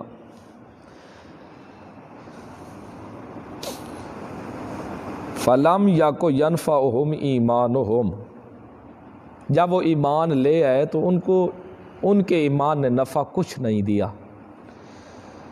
ایمان نفع کیوں نہیں دیا؟ ایمان دو قسم ہے، ایک ہے ایمان باس، ایک ہے ایمان یاس۔ ایمان یاس قبول ہے، ایمان باس قبول نہیں ہے۔ ایمان باس یہ ہے عذاب جب سامنے آ جائے، سر پر پہنچ جائے، اس وقت توبہ کرنا، یہ توبہ قابل قبول نہیں ہے، یہ ایمان باس۔ جب عذاب کو دیکھ لیں، عذاب سامنے آ جائے، پھر توبہ کریں، اس کو کہتے ہیں ایمان باس۔ یہ ایمان باس اللہ کے دربار میں قبول نہیں ہے۔ دوسرا ہے ایمان یاس۔ جس وقت انسان اپنی زندگی سے نا امید ہو جائے، چارپائی کے اوپر پڑا ہے، کھانسی لگی ہوئی ہے، بس کہتا ہے میری آج زندگی کے آخری لمحے ہیں، بس میں ختم ہو جاؤں گا، مر جاؤں گا، یہ اپنی زندگی سے نا امید ہے۔ اب یہ جو اپنی زندگی سے نا امید ہو رہا ہے نا، اب یہ توبہ کر لے تو اب اس کی توبہ قبول ہو جائے گی، یہ ہے ایمان یاس۔ اس نے عذاب کو نہیں دیکھا، لیکن صرف اپنی زندگی سے نا امید ہو چکا ہے۔ جب زندگی سے نا امید ہو جائے، اس وقت ایمان لے آئے، وہ ایمان قبول ہے، اس کا نام ہے ایمان یاس۔ جب عذاب آ جائے سر کے اوپر، آنکھوں سے دیکھ لے، پھر ایمان لے آئے، یہ ایمان قابل قبول نہیں ہے، اس کا نام ہے ایمان باس۔ تو اس لیے ان کا ایمان قبول نہیں ہوا کہ اس وقت ان کے سر کے اوپر عذاب آ چکا تھا، اس لیے ان کا ایمان قابل قبول نہیں ہے۔ تو دیکھو جتنی بھی قومیں برباد ہوئی نا، وہ اللہ کو اکیلا نہیں مانتے تھے، اللہ کے ساتھ شریک کرتے تھے۔ مشکل کشا، حاجت روا، غیب دان، نفع نقصان کا مالک، موت حیات کا مالک، بیٹا بیٹیاں دینے والا، عزت ذلت دینے والا، کھریاں کھوٹیاں کرنے والا، یہ جتنے بھی صفات ہیں ان کے اندر اللہ کے ساتھ اوروں کو شریک کرتے تھے، تب وہ برباد ہوئے۔ تب تو اپنی زبان سے کہہ رہے ہیں آمنا باللہ وحدہ وکفرنا بما کنا بہ مشرکین، کہ ہم اللہ ایمان لے اکیلا آپ کو مانتے ہیں، اور جن کو ہم شریک کرتے ہیں ان کا آج ہم انکار کرتے ہیں کہ وہ آپ کے شریک نہیں ہیں، لیکن اس وقت تک عذاب آ چکا تھا، اس لیے ان کا ایمان قابل قبول ہے۔ اللہ کے رسول نے فرمایا کہ ایمان اس وقت تک قابل قبول ہے اس امت کا، لم یغرغر، جب تک موت یہاں گھنڈلی تک نہ پہنچے، جب اس جگہ تک نہ پہنچے اس وقت تک اس کی توبہ قابل قبول ہے۔ جب اس تک پہنچ گئی پھر لاکھ دفعہ بھی توبہ کرے قطعاً قابل قبول نہیں ہوگی۔ یہ اللہ کا طریقہ چلتے آ رہا ہے، سنت اللہ التی قد خلت فی عبادہ وخاسر ہنالک الکافرون۔ وہ ابھی دیکھ چکے تھے، ان کا مستقل فیصلہ نہیں ہو چکا تھا، اس لیے وہ بچ گئے تھے۔ ہنالک، ان کے بارے میں مستقل فیصلہ ہو چکا تھا۔ خاسر ہنالک، خاسر ہنالک، خسارہ ہوگا اس جگہ کافروں کو۔ یہ ایک سوال پیدا ہوتا ہے کہ خسارہ صرف اس جگہ تو نہیں ہوگا، کافر کا تو ہر وقت خسارہ ہے، ہر وقت یہ تو خسارے میں پڑا ہوا ہے، زندگی کا ہر سانس اس کا خسارے میں ہے، تو پھر وہاں کی کیا تخصیص ہے؟ خاسر ہنالک الکافرون، اس جگہ نقصان اٹھانے والے ہوں گے کافر۔ تو اس کا جواب یہ ہے کہ یہ اس وقت اس کا خسارہ زہر ہو جائے گا۔ ہیں آج بھی خسارے میں، لیکن آج کپڑے اچھے پہنے ہوئے ہیں، کھا پی اچھا رہا ہے، لوگوں کی نظر میں آج اس کی عزت ظاہر ہو رہی ہے، لیکن اس دن ہے آج بھی خسارے میں حقیقت تن، لیکن اس دن اس کا خسارہ زہر ہو جائے گا۔ بسم اللہ الرحمن الرحیم۔ سورۃ حامیم سجدہ مکیۃ۔ بسم اللہ الرحمن الرحیم۔ حامیم تنزیل من الرحمن الرحیم۔ کتاب فصلت آیاتہ قرآنا عربیا لقوم یعلمون۔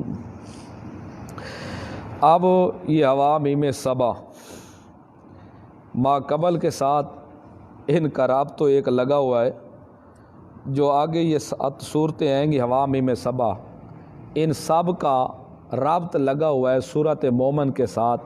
سورۃ مومن کا دعویٰ ہے فد اللہ مخلصین لہ الدین۔ سب صورتوں کا یہ مین دعویٰ ایک ہی ہے، فد اللہ مخلصین لہ الدین، خالص اللہ ہی کو پکارو۔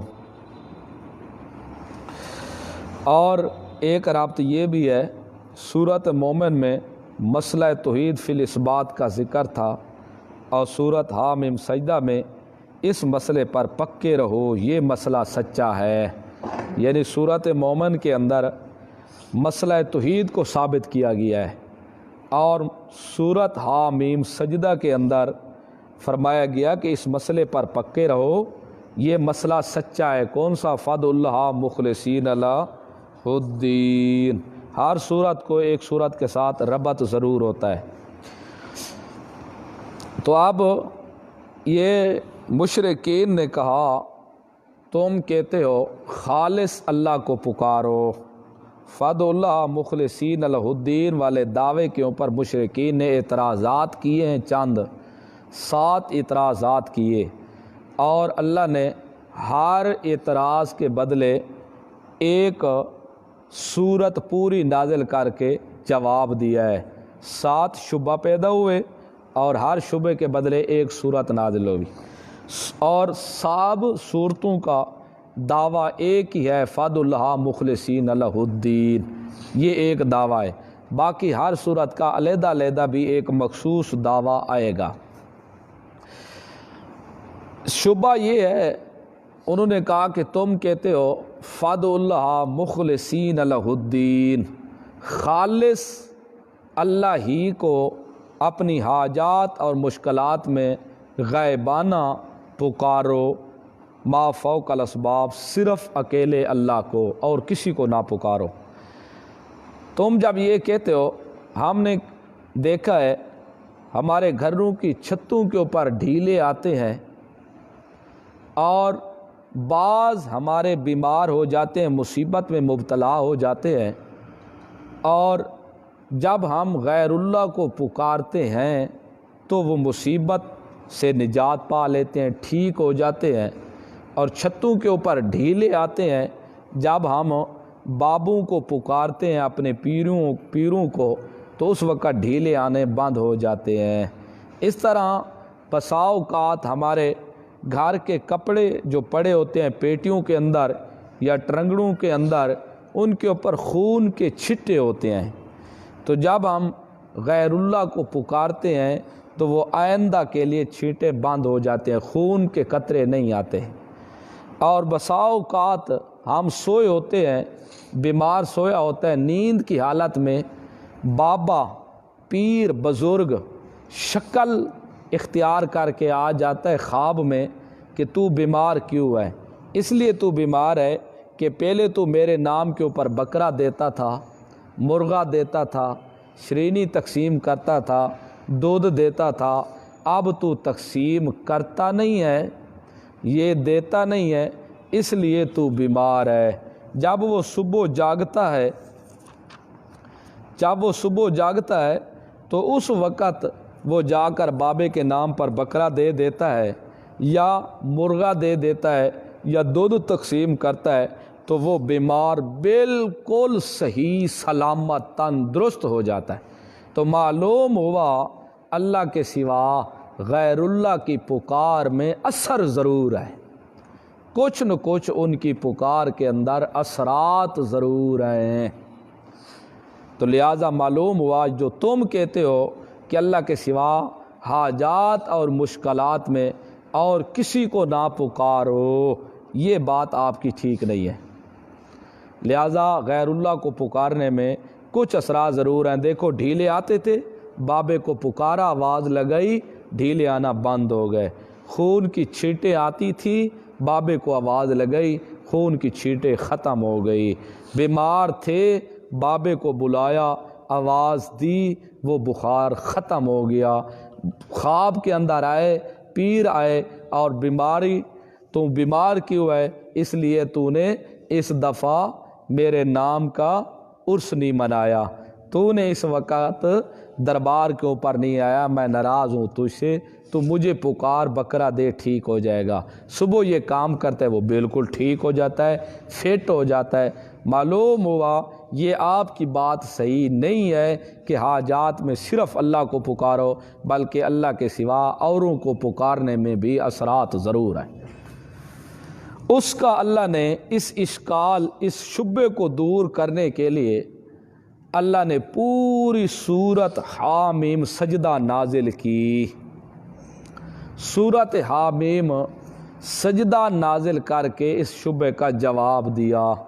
اللہ نے کہا اصل بات ہے یہ ہوتے ہیں نامراد شیطان، تمہاری چھتوں کے اوپر ڈھیلے مارنے والے ہوتے ہیں شیطان، خون کی چھٹیں تمہارے کپڑوں کو پھاڑنے والے، خون ڈالنے والے ہوتے ہیں شیطان۔ یہ تم بیمار نہیں ہوتے، یہ تمہارے آنکھوں میں انگلیاں ڈالنے والے ہوتے ہیں شیطان، یہ تم سے کراتے ہیں شرک۔ جب تم کر لیتے ہو شرک، جب شرک کرتے ہو ان کا مقصود پورا ہو جاتا ہے، شرک کرانا، اللہ کے سوا اور کو پکروانا، وہ پکار تم کر لیتے ہو، پھر اس وقت یہ کام کرنا چھوڑ دیتے ہیں، تم ویسے کہ ویسی حالت پر ٹھیک ہو جاتے ہو۔ اور خوابوں کے اندر تم کہتے ہو کہ ہمارے پیر ہمارے خوابوں میں آتے ہیں، یہ اصل پیر نہیں آتے خوابوں میں، یہ خوابوں میں آتے ہیں، پیر کی شکل اختیار کر کے آ جاتا ہے شیطان۔ شیطان یہ بزرگ کی شکل اختیار کر لیتا ہے اور یہ آ کے تمہیں ورغلاتا ہے، یہ تم سے کرانا چاہتا ہے شرک، تم شیطان کی بات مان کے کر لیتے ہو شرک، شیطان کا مقصد پورا ہو جاتا ہے، اس لیے وہ جب مقصد پورا ہو جاتا ہے جو اس نے تمہیں گرفت کیا ہوتا ہے وہ گرفت چھوڑ دیتا ہے، تم پہلی حالت پر فٹ ہو جاتے ہو۔ یہ شرک کرانا اصل یہ کام شیطانوں کے ہے، یہ کام اور کسی کے نہ بزرگ ہیں نہ وہ پیر ہیں، یہ ان کے نہیں، یہ شیطان کی شرارت ہے، اللہ کے سوا اور کسی کو پکارنا جائز نہیں۔ اس صورت میں اللہ نے اس کا جواب دیا آیت نمبر 25 کے اندر، وَقَيَّضْنَا لَهُمْ قُرَنَاءَ فَزَيَّنُوا لَهُمْ مَا بَيْنَ أَيْدِيهِمْ وَمَا خَلْفَهُمْ وَحَقَّ عَلَيْهِمُ الْقَوْلُ فِي أُمَمٍ قَدْ خَلَتْ مِنْ قَبْلِهِمْ مِنَ الْجِنِّ وَالْإِنسِ انہم کانوا خاسرین۔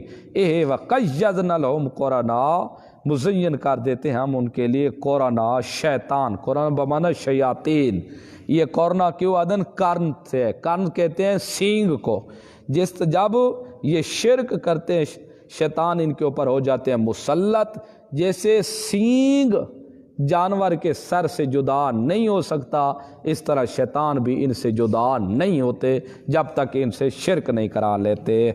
فَزَيَّنُوا لَهُمْ، پس وہ مزین کرتے ہیں، ان کا مشغلہ یہ ہوتا ہے وہ خوبصورت کرتے ہیں واسطے ان کے ما بین ایدیم، جو کچھ ان کے آگے ہوتا ہے، وما خلفہم، جو کچھ ان کے پیچھے ہوتا ہے، تو یہ کام سب شیطانوں کا ہے اور کسی کا بھی نہیں ہے۔ اس شبے کا اللہ نے جواب دیا اور یہ جواب دینے کے لیے پوری سورت حامیم سجدہ اللہ نے نازل کر دی اس جواب میں۔ اور بھی شبہات آئیں گے، شبہات بھی آئیں گے، شکوے بھی آئیں گے اس صورت کے اندر، شبہات ان کے جواب بھی ساتھ آ دیں۔ تو اصل یہ لہٰذا مان لو فَدُ اللَّهَ مُخْلِصِينَ لَهُ الدِّينَ۔ شیطان ایسے کام کرتے ہیں نا، عبداللہ بن مسعود رضی اللہ عنہما گھر ہے، دیکھا بیوی کو، تو ان کی بیوی نے، ایک روایت میں آتا ہے تویز ڈالا ہوا تھا، ایک روایت میں آتا ہے کہ وہ تویز دینے والی ایک عورت آئی ہوئی تھی، جب حضرت عبداللہ نے کھٹکایا نا دروازہ، وہ چار پائی کے نیچے گھس گئی، بیوی اوپر بیٹھی رہی، وہ نیچے گھس گئی۔ حضرت عبداللہ ابن مسعود رضی اللہ عنہما نے جب دیکھا تو وہ تویز، اس کی بیوی نے تویز ڈالا ہوا تھا، حضرت عبداللہ نے کھینچ کر توڑ دیا، تویز کو توڑ کے پھینک دیا۔ کہتا ہے عبداللہ کے گھر بھی شرک، عبداللہ کے گھر بھی شرک عبداللہ کے گھر میں بھی یہ کام شروع ہو گیا۔ اس وقت تو بیوی کہتی ہے اچھا یہ شرک ہے، تو پھر میری آنکھ میں درد تھا، میں نے یہودی مولوی سے جا کر پہلے دم کرایا تھا، پہلے میری آنکھ میں ایک دفعہ درد تھا، میں دم کرایا، وہ تو بالکل سیٹ ہو گئے۔ تو حضرت عبداللہ کیا کہتے ہیں، یہ اصل تیری آنکھ میں جو انگل چبانے والا یہ شیطان تھا، وہ شرک کرانا چاہتا تھا، وہ شرکیہ کلمات سے یہ الفاظ دم کرتے تھے، انہوں نے وہ کرا لیا، جب اس نے کیا وہ بالکل انگل نکالی، تیری آنکھ سیٹ ہو گئی۔ تو اس لیے یہ شیطان ایسے کام کرتے رہتے ہیں، شیطانوں کا یہ کام ہے، ورتیرہ ہے، یہ شرارت شیطان ایسی کرتے رہتے ہیں۔ یہ جو بعض لوگ آتے ہیں قبروں سے آوازیں آتی ہیں اندر سے کہ ہمارے بابے نے ہم کو جواب دیا تھا جی جی تیرا یہ کام ہو گیا، اس نے کہا نا جی میری عمر ہو گئی 35 سال 40 سال، رشتہ نہیں مل رہا، جہاں بھی میں رشتہ کراتا ہوں ٹوٹ جاتا ہے، آگے لوگ دعوت میری قبول کرتے ہی نہیں ہیں، مال بھی ہے کوٹھی بھی ہے جائیداد ہی ہے، پتہ نہیں یہ کون سا میرا ستارہ بند ہو گیا۔ ستارے بند ہو جاتے ہیں نا اکثر ان جوان مردوں اور جوان لڑکیوں کے، یہ کون سا ستارہ میرا بند ہو گیا۔ یہ بعض لوگ نجومیوں کے پاس چلے جاتے ہیں، اللہ کے رسول نے فرمایا جو بندہ نجومی کے پاس چلا جائے اور اس کو جا کر اپنی ہتھیلی دکھائے کہ بتا میری قسمت کے کتنی لکیریں ہیں، اگر وہ اس کو کہے اور یہ اس پر کہے ٹھیک ہے تصدیق چا کرے، تو یہ دونوں کافر ہیں، دکھانے والا بھی، کیونکہ غیب کے پردے سے جاننے والا صرف اللہ۔ تو یہ بعض لوگ ایسی شکایت کرتے ہیں کہ ہم گئے وہاں سے آواز آئی تو بابے نے کہا تمہارا کام ہو گیا، اندر سے جی جی کی آواز، یہ بات سچی ہے، اندر سے قبر سے جی جی کی آواز آ جاتی ہے، کیوں؟ یہ قبروں میں گھس جاتے ہیں اصل شیطان کرتے ہیں گمراہ، یہ گھس جاتے ہیں اندر، جب کوئی آتا ہے نا مرید وہ پکارتا ہے، یہ اندر سے کرتا ہے جی جی جی تیرا کام ہو گیا، بس تیرا کام ہو گیا، یہ خوش ہو جاتا ہے بالکل بالکل یہ کام ہو گیا۔ یہ اصل شیطان ان کو گمراہ کرتے ہیں، شیطانوں کے ایسے کام تھے۔ صحابہ اکرام رضوان اللہ علیہ مجمعین نے ایک درخت کاٹا تھا، وہ آگے آئے گا انشاءاللہ، عزا لات منات یہ کون تھے، ان کی وہاں تفسیر کریں گے کہ ایک ان میں سے جننی تھی نامرادن، وہ شرارتیں کرتی رہتی تھی، لوگوں کو گمراہ کیا ہوتا، صحابہ نے ان کو قتل کیا تھا۔ بہرحال یہ اشکالات، ایک اشکال ان کو آیا، اللہ نے اس شبے کو دور کرنے کے لیے پوری سورۃ حامیم سجدہ نازل کر دی۔ بسم اللہ الرحمن الرحیم، حامیم تنزیل من الرحمن الرحیم۔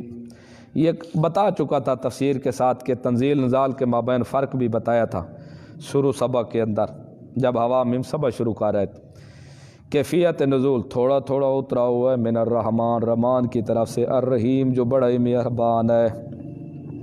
کتاب فصلت، یہ کتاب ہے فصلت، کھول کھول کے بیان کی گئی ہیں، آیاتہ اس کی آیتیں، اس کی آیتیں کھول کھول کے، آقام قصص ہر چیز علیحدہ علیحدہ اللہ نے بیان کر دی۔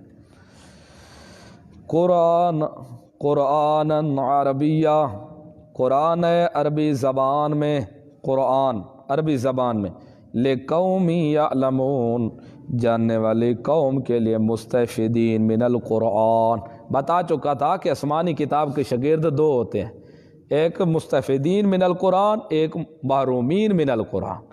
یہ فائدہ ہے مستفیدین من القرآن کے لیے۔ یہ کھول کھول آیتیں اس کی بیان کی ہے، قرآن ہے اس حال میں کہ عربی زبان میں ہے قرآن، اور دوسرا عربی زبان، عرب والوں کے لیے زیادہ مزید آسان ہے۔ قرآن کا معنی ہے بار بار پڑھا جانے والا، تو ایک شبہ یہاں سے اٹھتا ہے، تو بار بار تو تورات ہی پڑھی گئی تھی، انجیل زبور صاحب، تو وہ چند وقت تک پڑھی گئی تھی، بعد میں منسوخ ہو گئی تھی، لیکن یہ قرآن قیامت تک پڑھا جائے گا، اس لیے اس کو پڑھا جانے والا۔ وَبَشِيرًا وَنَذِيرًا، یہ قرآن ماننے والوں کو خوشخبری سنانے والا ہے، وَنَذِيرًا اور نہ ماننے والوں کو ڈرانے والا ہے۔ یہ قرآن کی دو صفتیں، قرآن ایسا ہے جو اس کو مان لے گا اس کے لیے خوشخبری ہوگی، اور جو اس کو نہیں مانے گا ان کے لیے ڈر ہوگا۔ فَأَعْرِضْ فَأَعْرَضَ أَكْثَرُهُمْ فَهُمْ لَا يَسْمَعُونَ، پس اعراض کیا ان کے اکثر نے، فَهُمْ پس وہ لا يَسْمَعُونَ سنتے نہیں ہیں۔ یہ دیکھو ایک ہے اعراض، دوسرا عناد، دو قسمیں یہاں بیان ہو رہی ہیں، اعراض اور عناد۔ پہلا اعراض، ایک مسئلہ اعراض، پس ان کے اکثر لوگوں نے اعراض کیا، فہم لا یسمعون، پس وہ قرآن کو سنتے نہیں ہیں۔ مسئلہ چلتا ہے سماع والا، سماع موتا، کہ آیا مردے سنتے ہیں یا نہیں سنتے۔ جو کہتے ہیں نا مردے نہیں سنتے، وہ قرآن کی دلیل دیتے ہیں، جو دلیل ہماری ماں نے پکڑی تھی بخاری شریف کے اندر، اِنَّكَ لَا تُسْمِعُ الْمَوْتَىٰ، بے شک آپ مردوں کو نہیں سنا سکتے۔ تو جو کہتے ہیں نا مردے سنتے ہیں، تو وہ آگے سے کیا کہتے ہیں، یا جی مطلق سماع کی نفی نہیں ہے، یا نفی ہے سماع نافع کی۔ یا اس آیت سے اِنَّكَ لَا تُسْمِعُ الْمَوْتَىٰ، معنی اس کا تو یہ ہے نا، اِنَّكَ بے شک تو میرا پیغمبر، لا تسمع الموتیٰ تو نہیں سنا سکتا مردوں کو۔ تو وہ کہتے ہیں دیکھو جی یہ آیت مطلق سماع کی نفی نہیں ہے، یہ نفی ہے سماع نافع کی۔ یہ مطلب نہیں ہے کہ بالکل مردے سنتے ہی نہیں، مطلب یہ ہے مردے سنتے تو ہیں لیکن نفع نہیں اٹھاتے۔ حالانکہ یہ بعد میں جواب دوں گا، ہے یہ تحریف قرآن کی یہودانہ، سنتے ہیں لیکن نفع نہیں اٹھاتے، یعنی مطلق سماع کی نفی نہیں ہے، یہ سماع نافع کی نفی ہے۔ کیوں جی؟ بھئی اس لیے تشبیہ دی جا رہی ہے، یا مردوں کو تشبیہ دی جا رہی ہے کافروں کے ساتھ۔ کیسے بھئی؟ جیسے دیکھو جی کافر قرآن سنتے تھے نفع نہیں اٹھاتے تھے، اسی طرح مردے سنتے ہیں نفع نہیں اٹھاتے۔ حالانکہ سب یہ خرافات ہے، کافروں کو تشبیہ مردوں کے ساتھ ہے، مردوں کو تشبیہ کافروں کے ساتھ نہیں ہے۔ یہ بات بھی الٹی چلے، کیا مردوں کو سنانے آئے تھے اللہ کے رسول؟ تو یہ تشبیہ بھی الٹی دیتے ہیں، یہ کہتے ہیں کہ مردوں کو تشبیہ ہے کافروں کے ساتھ، یعنی کافر سنتے تھے نفع نہیں اٹھاتے تھے، ایسے مردے سنتے ہیں نفع نہیں اٹھاتے۔ حالانکہ تشبیہ غلط ہے، کہنا تو اس طرح چاہیے تھا جیسے کافر سنتے نہیں تھے اس طرح مردے بھی سنتے نہیں ہیں۔ تو پھر وہ کہتے دیکھو جی کافر سنتے ہیں نفع نہیں اٹھاتے، مردے سنتے ہیں نفع نہیں اٹھاتے۔ حالانکہ یہ تشبیہ غلط ہے بالکل سراسر، وصف مشہورہ کے اندر تشبیہ ہوتی ہے لیکن انہوں نے تشبیہ الٹے دی ہے۔ اب یہاں ہم کہتے ہیں مردے سرے سے سنتے ہی نہیں ہیں، نفی مطلق کی ہے، یا سماع نافع کی نفی نہیں ہے، مطلق سماع کی نفی ہے۔ کیسے؟ قرآن بیان کرتا ہے کہ مشرک دو قسم کے تھے، ایک مشرک وہ تھے جو قرآن سنتے تھے لیکن مانتے نہیں تھے، اور دوسری قسم مشرکین مکہ کی وہ تھی جو سرے سے قرآن سنتے ہی نہیں تھے۔ جیسے دیکھو یہ آیت واضح ہے، فَأَعْرَضَ أَكْثَرُهُمْ، پس ان کے اکثر لوگوں نے اعراض کیا، فَهُمْ پس وہ لا يسمعون وہ سنتے ہی نہیں تھے۔ تو لہذا یہاں تشبیہ بناؤ ہی صحیح تو ان کے ساتھ ہے جیسے کافر قرآن سنتے نہیں تھے، مردے بھی ایسے سنتے نہیں ہیں۔ تو آپ دیکھو قرآن کی واضح آیت ہے فَأَعْرَضَ أَكْثَرُهُمْ، تو تشبیہ دینا ہی ہے تو ان مشرکین کے ساتھ دو جو قرآن سرے سے سننے کے قائل ہی نہیں تھے۔ اور دوسری آیت وہ تائید ہے جو آگے آئے گی، قَالَ الَّذِينَ كَفَرُوا لَا تَسْمَعُوا لِهَذَا الْقُرْآنِ وَالْغَوْا فِيهِ لَعَلَّكُمْ تَغْلِبُونَ، یہ الٹا سنتے خود بھی نہیں تھے، الٹا دوسروں کو بھی منع کرتے تھے قرآن نہ سنا کرو۔ قَالَ الَّذِينَ كَفَرُوا، کہا کافروں نے، لَا تَسْمَعُوا لِهَذَا الْقُرْآنِ، نہ تم سنا کرو اس کا قرآن۔ انہوں نے کہا ہم سنتے نہیں ہیں، لیکن یہ محمد رسول اللہ صلی اللہ علیہ وسلم، یہ جو محمد نامی ہے یہ خود آ کر ہم بیٹھے ہوتے ہیں، یہ قرآن کی آیتیں پڑھنے شروع کر دیتا ہے، یہ تو لگتا ہے آیتیں قرآن کی تلاوت کرنے، پھر ہم کیا کریں؟ ہم تو نہیں جاتے اس کی محفل میں، یہ خود آ جاتا ہے۔ انہوں نے کہا والغو، شور مچایا کرو، شور مچایا کرو، بس شور غل مچایا کرو۔ اور دوسرا الٹے اعتراضات کیا کرو، باپ دادا غلط تھے، فلاں مولوی صاحب ہمارے غلط ہے، ہمارا باپ غلط ہے، فلاں کا غلط ہے، اس کی اتنی داڑھی تھی، 100 سال کا وہ تھا، اس نے 7 ملکوں کے چکر لگائے ہوئے تھے، اتنے بڑے بڑے کتب خانے تھے ان کے، وہ سب غلط تھے۔ والغو، شور مچاؤ، الٹے اعتراضات کرو، فائدہ کیا ہوگا؟ والغو فی لعلکم تغلبون، جب تم شور مچاؤ گے، الٹے اعتراضات کرو گے، پھر یہ چپ ہو جائے گا، تم غالب آ جاؤ گے، یہ مغلوب ہو جائے گا۔ تو لہٰذا قرآن جیسے کا کچھ مشرک وہ تھے جو سنتے تھے مانتے نہیں تھے، کچھ وہ تھے جو سرے سے قرآن سنتے ہی نہیں تھے، جیسے ادھر ہے فَأَعْرَضَ أَكْثَرُهُمْ فَهُمْ لَا يَسْمَعُونَ، جیسے قال الذین کفروا لا تسمعوا لهذا القرآن وَالْغَوْا فِيهِ لَعَلَّكُمْ تَغْلِبُونَ، سنتے نہیں تھے، جیسے کافر قرآن کو سنتے نہیں ہیں، ایسے مردے بھی بالکل سنتے نہیں ہیں۔ دوسرا یہ اصول کا قانون ہے کہ جب نفی فعل پر داخل ہو تو جن سے فعل کی نفی ہوتی ہے، تو لا تسمعوا، انک لا تسمع الموتى، تسمع لا، لہذا وہ بالکل تو سنا سکتا ہی نہیں، وہ بالکل سنتے ہی نہیں، نہ کلام سنتے ہیں نہ سلام سنتے ہیں۔ اور انک لا تسمع الموتى، بے شک تو نہیں سنا سکتا، کس کو؟ مردوں کو۔ کیا چیز نہیں سنا سکتا؟ آگے اللہ نے دوسرا مفعول حذف رکھا ہے، وہ ذکر نہیں کیا۔ انک لا تسمع الموتى، بے شک تو نہیں سنا سکتا مردوں کو، کیا چیز نہیں سنا سکتا؟ یا مفعول حذف ہے دوسرا، اور نہیں بتایا کہ کیا نہیں۔ اور یہ قانون ہے جب مفعول حذف ہو تو تعمیم ہوتی ہے، عموم آ جاتا ہے، کچھ بھی نہیں سنتے، نہ کلام سنتے ہیں نہ سلام سنتے ہیں، کچھ بھی نہیں سنتے۔ آگے آیت انک لا تسمع الموتى ولا تسمع الصم الدعاء اذا ولوا مدبرین، خود یہ آگے والی آیت گرفت کر رہی ہے اس بات کو کہ جو کہتے ہیں مطلق سماع کی نفی نہیں ہے، سماع نافع کی نفی ہے، یعنی سنتے تو ہے نفع نہیں اٹھاتے۔ تو اللہ نے آگے خود گرفت کر دی اس آیت کے اندر، انک لا تسمع الموتى ولا تسمع الصم الدعاء اذا ولوا مدبرین۔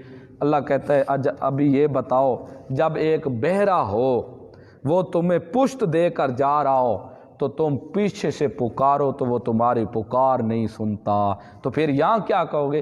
سنتا تو ہے، نفع نہیں اٹھا رہا۔ قربان جب اللہ کو پتہ تھا کہ ایسے قرآن کی تحریف کرنے والے بھی، سابقہ باپ دادے کی پشت کے اوپر چلنے والے بھی آئیں گے، کئی 100 سال اس نے پہلے جواب قرآن کے اندر دے دیا۔ وید قرآن کی یہ خصوصیت ہے کہ باطل کو آگے پیچھے سے پکڑتا ہے۔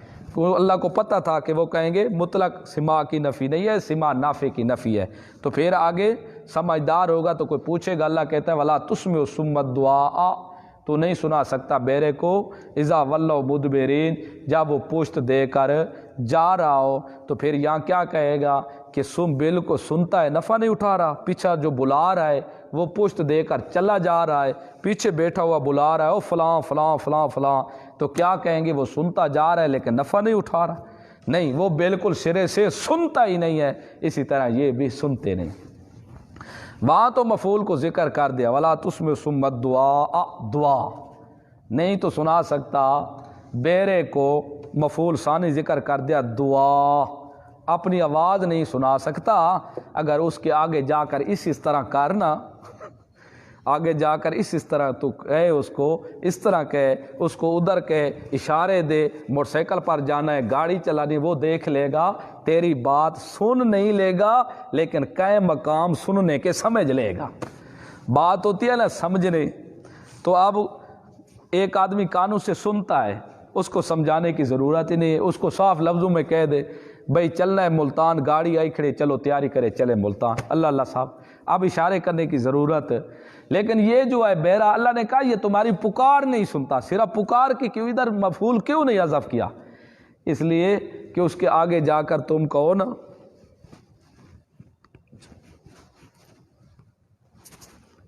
چلے منڈی کے اوپر بکرا لے کر آتے پھر ذبح کرتے، دیکھ کیسے چلتا ہے تو بولا تو نہیں ہے لیکن اشارے کے ساتھ تو نے اس کو سمجھا دیا ہے، وہ اشارہ تیرا قائم مقام اس کے سننے بن گیا آنکھوں سے، یہ تو کر۔ لیکن میت انک لا تسمع الموتى یا مفعول ثانی حذف کر دیا، نہیں سنا سکتا مردے کو، تو نہیں سنا سکتا مردے کو، کیا نہیں سنا سکتا؟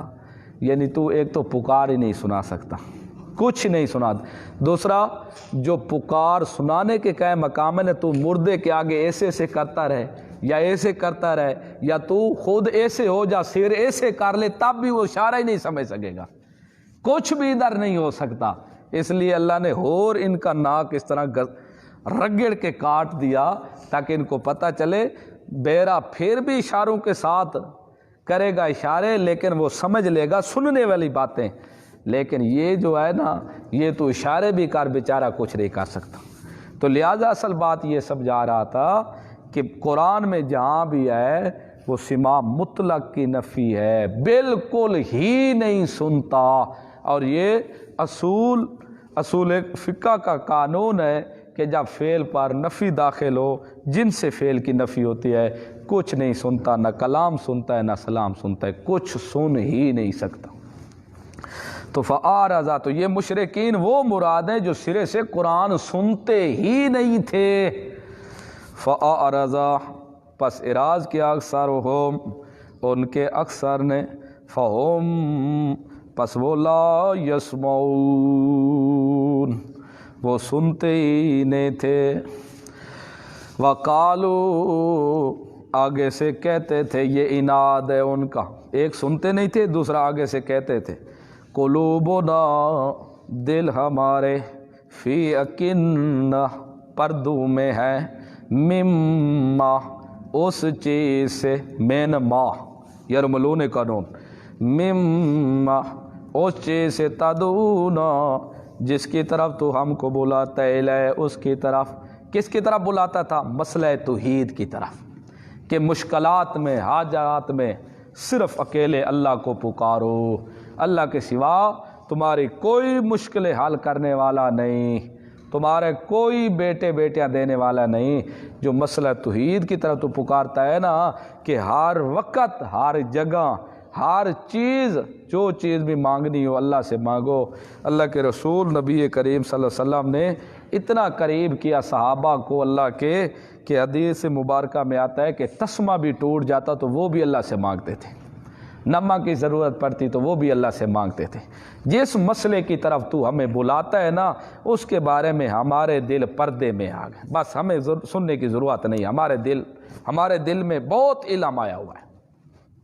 وفی آذاننا، اور ہمارے کانوں میں بھی، وقرن، بوجھ ہے، ہمارے کانوں میں بوجھ ہے، ڈبے آئے ہوئے، آواز ہی نہیں جا رہی، پتہ نہیں تو کیا کہہ رہا ہے۔ یہ ہے وَمِن بَيْنِنَا، یہ ضد ہے نا، پہلا درجہ ہمارے دل پردے میں، دوسرا درجہ ضد کا یہ تھا ہمارے کانوں میں بوجھ ہے، تیسرا درجہ وَمِن بَيْنِنَا وَبَيْنِكَ حِجَابٌ، ہمارے درمیان اور تیرے درمیان حجاب، ایک پردہ ہے، ہمارے اور تیرے مابین ایک پردہ ہے، بس تیرا اپنا رستہ، ہمارا اپنا رستہ۔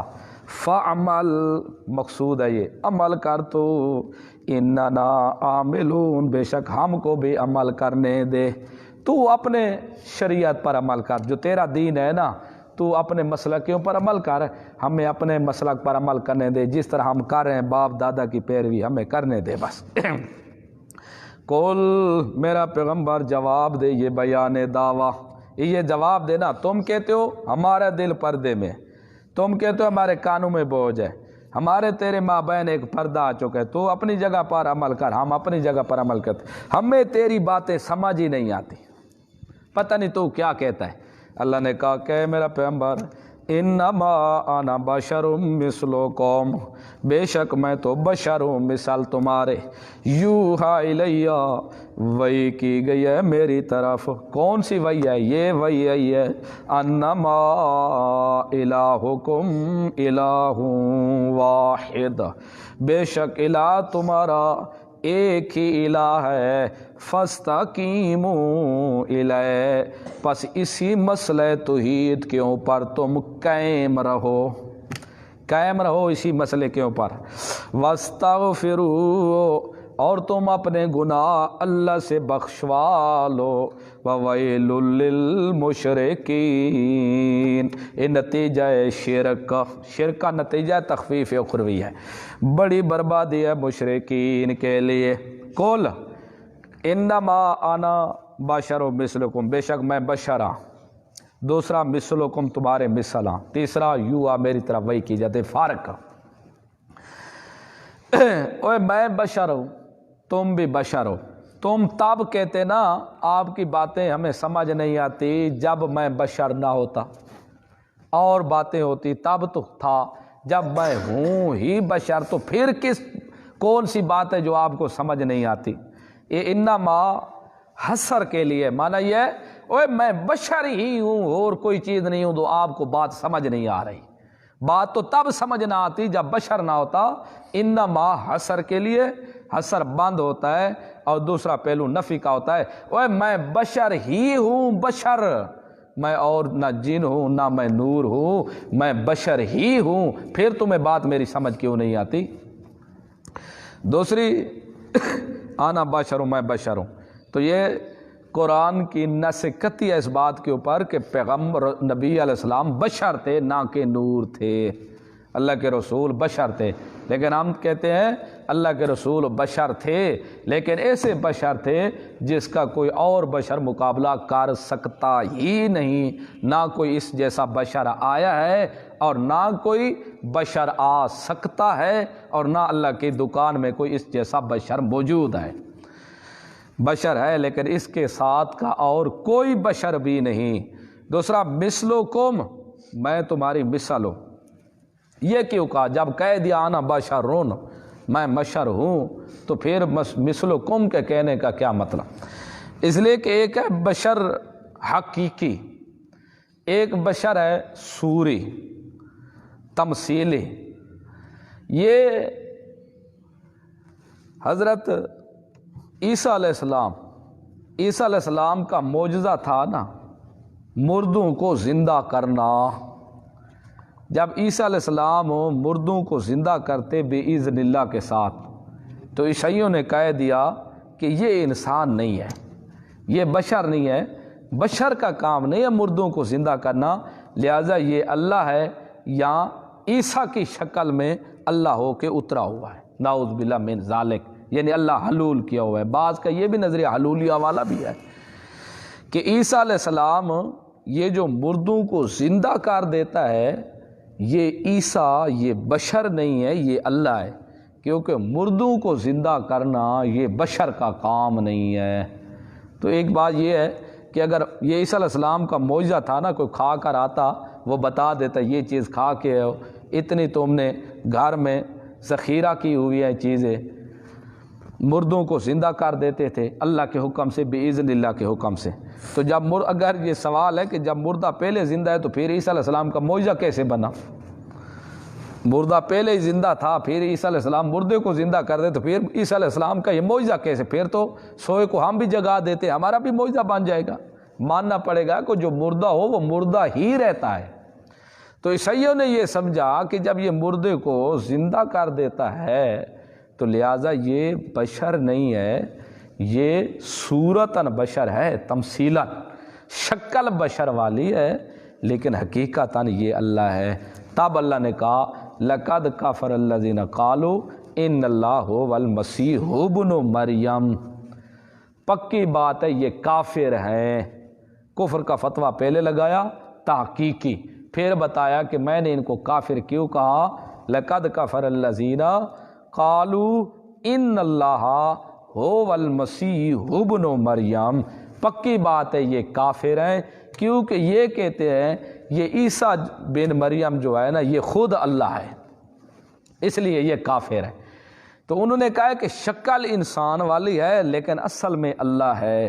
تو اللہ کے رسول نے تب فرمایا انا بشر مثلکم، میں بشر ہوں مثل تمہارے، نہ کہ سوری۔ کہیں عیسیٰ علیہ السلام کو جیسے صحیح سمجھتے تھے کہ شکل انسانوں والی ہے، حقیقت میں یہ اللہ، مطلب تم اس طرح کہو کہ یہ بھی صورت ان بشر والی ہے، حقیقت میں یہ اللہ ہے۔ نہیں، میں صورتاً بھی بشر ہوں، حقیقتاً بھی بشر ہوں۔ میں جیسے تم بشر ہو ایسے میں بھی بشر ہوں، جیسے تمہارے بشر ہونے میں شک نہیں، تمہاری جنس بشر ہے، میری جنس بھی بشر ہے، میں بھی بشر ہوں، حقیقتاً بشر ہوں، صورتاً بشر نہیں ہوں۔ اس لیے مثلکم کا انما انا بشر مثلکم۔ ہاں دوسری بات ہے یوحی الیہ، میری طرف وحی کی جاتی ہے، وہ وحی ہے انما الہکم الہ واحد، بے شک الہ تمہارا الہ ایک ہی ہے، اور یہ مجھے اللہ نے حکم کیا بس فاستقیموا الیہ، اس مسئلے کے اوپر ڈٹ جاؤ، تم پختہ رہو، الہ تمہارا ایک ہے اور کوئی الہ نہیں۔ اور واستغفروہ، اور اللہ سے معافیاں مانگو، اللہ سے توبہ کرو، اپنے گناہ بخشوا لو۔ باقی وویل للمشرکین، مشرکوں کے لیے بہت بڑی بربادی ہے، ہلاکت ہے۔ بعض نے کہا کہ یہ وائل جہنم کی ایک وادی ہے، اس وادی کا نام وائل ہے، لیکن یہ روایت کمزور ہے، ضعیف ہے۔ وویل للمشرکین، اور ہلاکت ہے مشرکین کے لیے۔ الذین لا یؤتون الزکوٰۃ، یہ وصف اول ہے مشرکین کے، کہ مشرکین کی صفت اول یہ ہے وہ زکوٰۃ نہیں دیتے۔ لا یؤتون الزکوٰۃ، وہ نہیں دیتے زکوٰۃ کو۔ وہم بالآخرۃ، اور دوسری وصف ان کی یہ ہے وہ آخرت کے ساتھ ہم کافرون، وہ کافر ہیں، انکار کرتے ہیں، وہ زکوٰۃ نہیں دیتے۔ یہ صورت ہے مکی، زکوٰۃ کا حکم آیا تھا مدینے میں ہجرت سے دوسرے سال میں، زکوٰۃ بعد میں آئی تھی، یہ مکی صورت ہے۔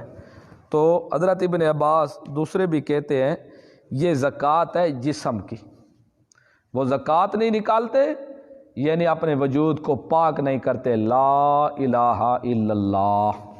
جس طرح زکوٰۃ دینے کے ساتھ مال پاک ہو جاتا ہے، اسی طرح لا الہ الا اللہ کے ساتھ وجود پاک ہو جاتا ہے۔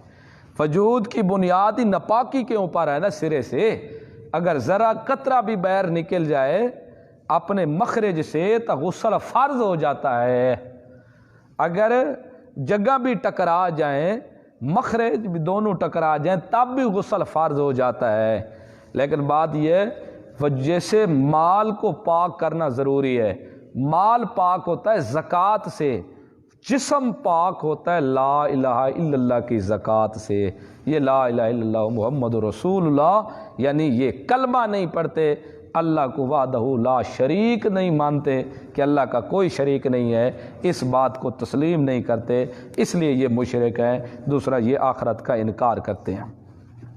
بعض نے کہا کہ ٹھیک ہے زکوٰۃ تو ہجرت کے بعد دوسرے سال میں حکم آیا، لیکن فرضیت کا، بعض نے کہا مدینے میں زکوٰۃ دینے کا حکم آ چکا تھا، لیکن نصاب جو تھا نا، نصاب وہ مدینے میں اس کا حکم آیا تھا کہ کتنا نصاب ہو تو زکوٰۃ دینی ہے۔ یہ حکم مطلق زکوٰۃ کا آ چکا تھا لیکن نصاب کا نہیں آیا تھا، وہ مدینے میں آیا تھا۔ لیکن یہی صحیح ہے کہ اس کی زکوٰۃ اپنے وجود کی لے لو۔ ان الذین آمنوا، بشارت، بے شک وہ لوگ آمنوا جو ایمان لے آئے، وعملوا الصالحات، اور عمل صالح کرتے ہیں، لہم، واسطے ان کے، اجر، اجر غیر ممنون، ختم نہ ہونے والا۔ وہ لوگ جو ایمان لے آئے اور ساتھ ساتھ عمل صالح بھی کیے، تو ایمان کے ساتھ عمل صالح ضروری ہے، عمل صالح ضروری ہے، یہ ایمان کی ایک باڑ ہے۔ نماز، روزہ، زکوٰۃ، حج، یہ اذکار، یہ ایمان کی ایک باڑ ہے، اگر عمل صالح نہیں کرے گا تو یہ ایمان والا پودا ایک دن خشک ہو جائے گا، ختم ہو جائے گا۔ اس لیے ایمان کی حفاظت کے لیے عمل صالح ضرور کرو۔ جہاں بھی عمل وہ آیا ہے نا، ساتھ عمل صالح بھی آیا ہے، مطلق عمل وہ نہیں آیا، نال صالح کی قید لگائی گئی۔ اس لیے عمل صالح وہ ہوتے ہیں جو قرآن و سنت کے مطابق ہوں، جن کا ثبوت اللہ کے رسول کی سنت سے، صحابہ اکرام رضوان اللہ علیہ مجمعین سے ہو، وہ عمل صالح ہیں۔ جب قرآن و سنت اور صحابہ اکرام سے ثابت نہیں ہے، وہ عمل صالح نہیں ہے۔ اس لیے جہاں بھی عمل کا ذکر آیا، عمل صالح کا آیا ہے۔ صالح وہی ہے جس کا ثبوت شرعن ہو، جن کا ثبوت شرعن موجود نہیں ہے، وہ سونے کے پانی سے بھی کیوں نہ دھوتے ہوئے ہوں عمل، تب بھی وہ اللہ کے دربار میں قابل قبول قطعاً نہیں ہے۔ تو لہٰذا ایماندار بھی ہیں، ایمان بھی لے آئے اور عمل صالح بھی کرتے رہے۔ ان کا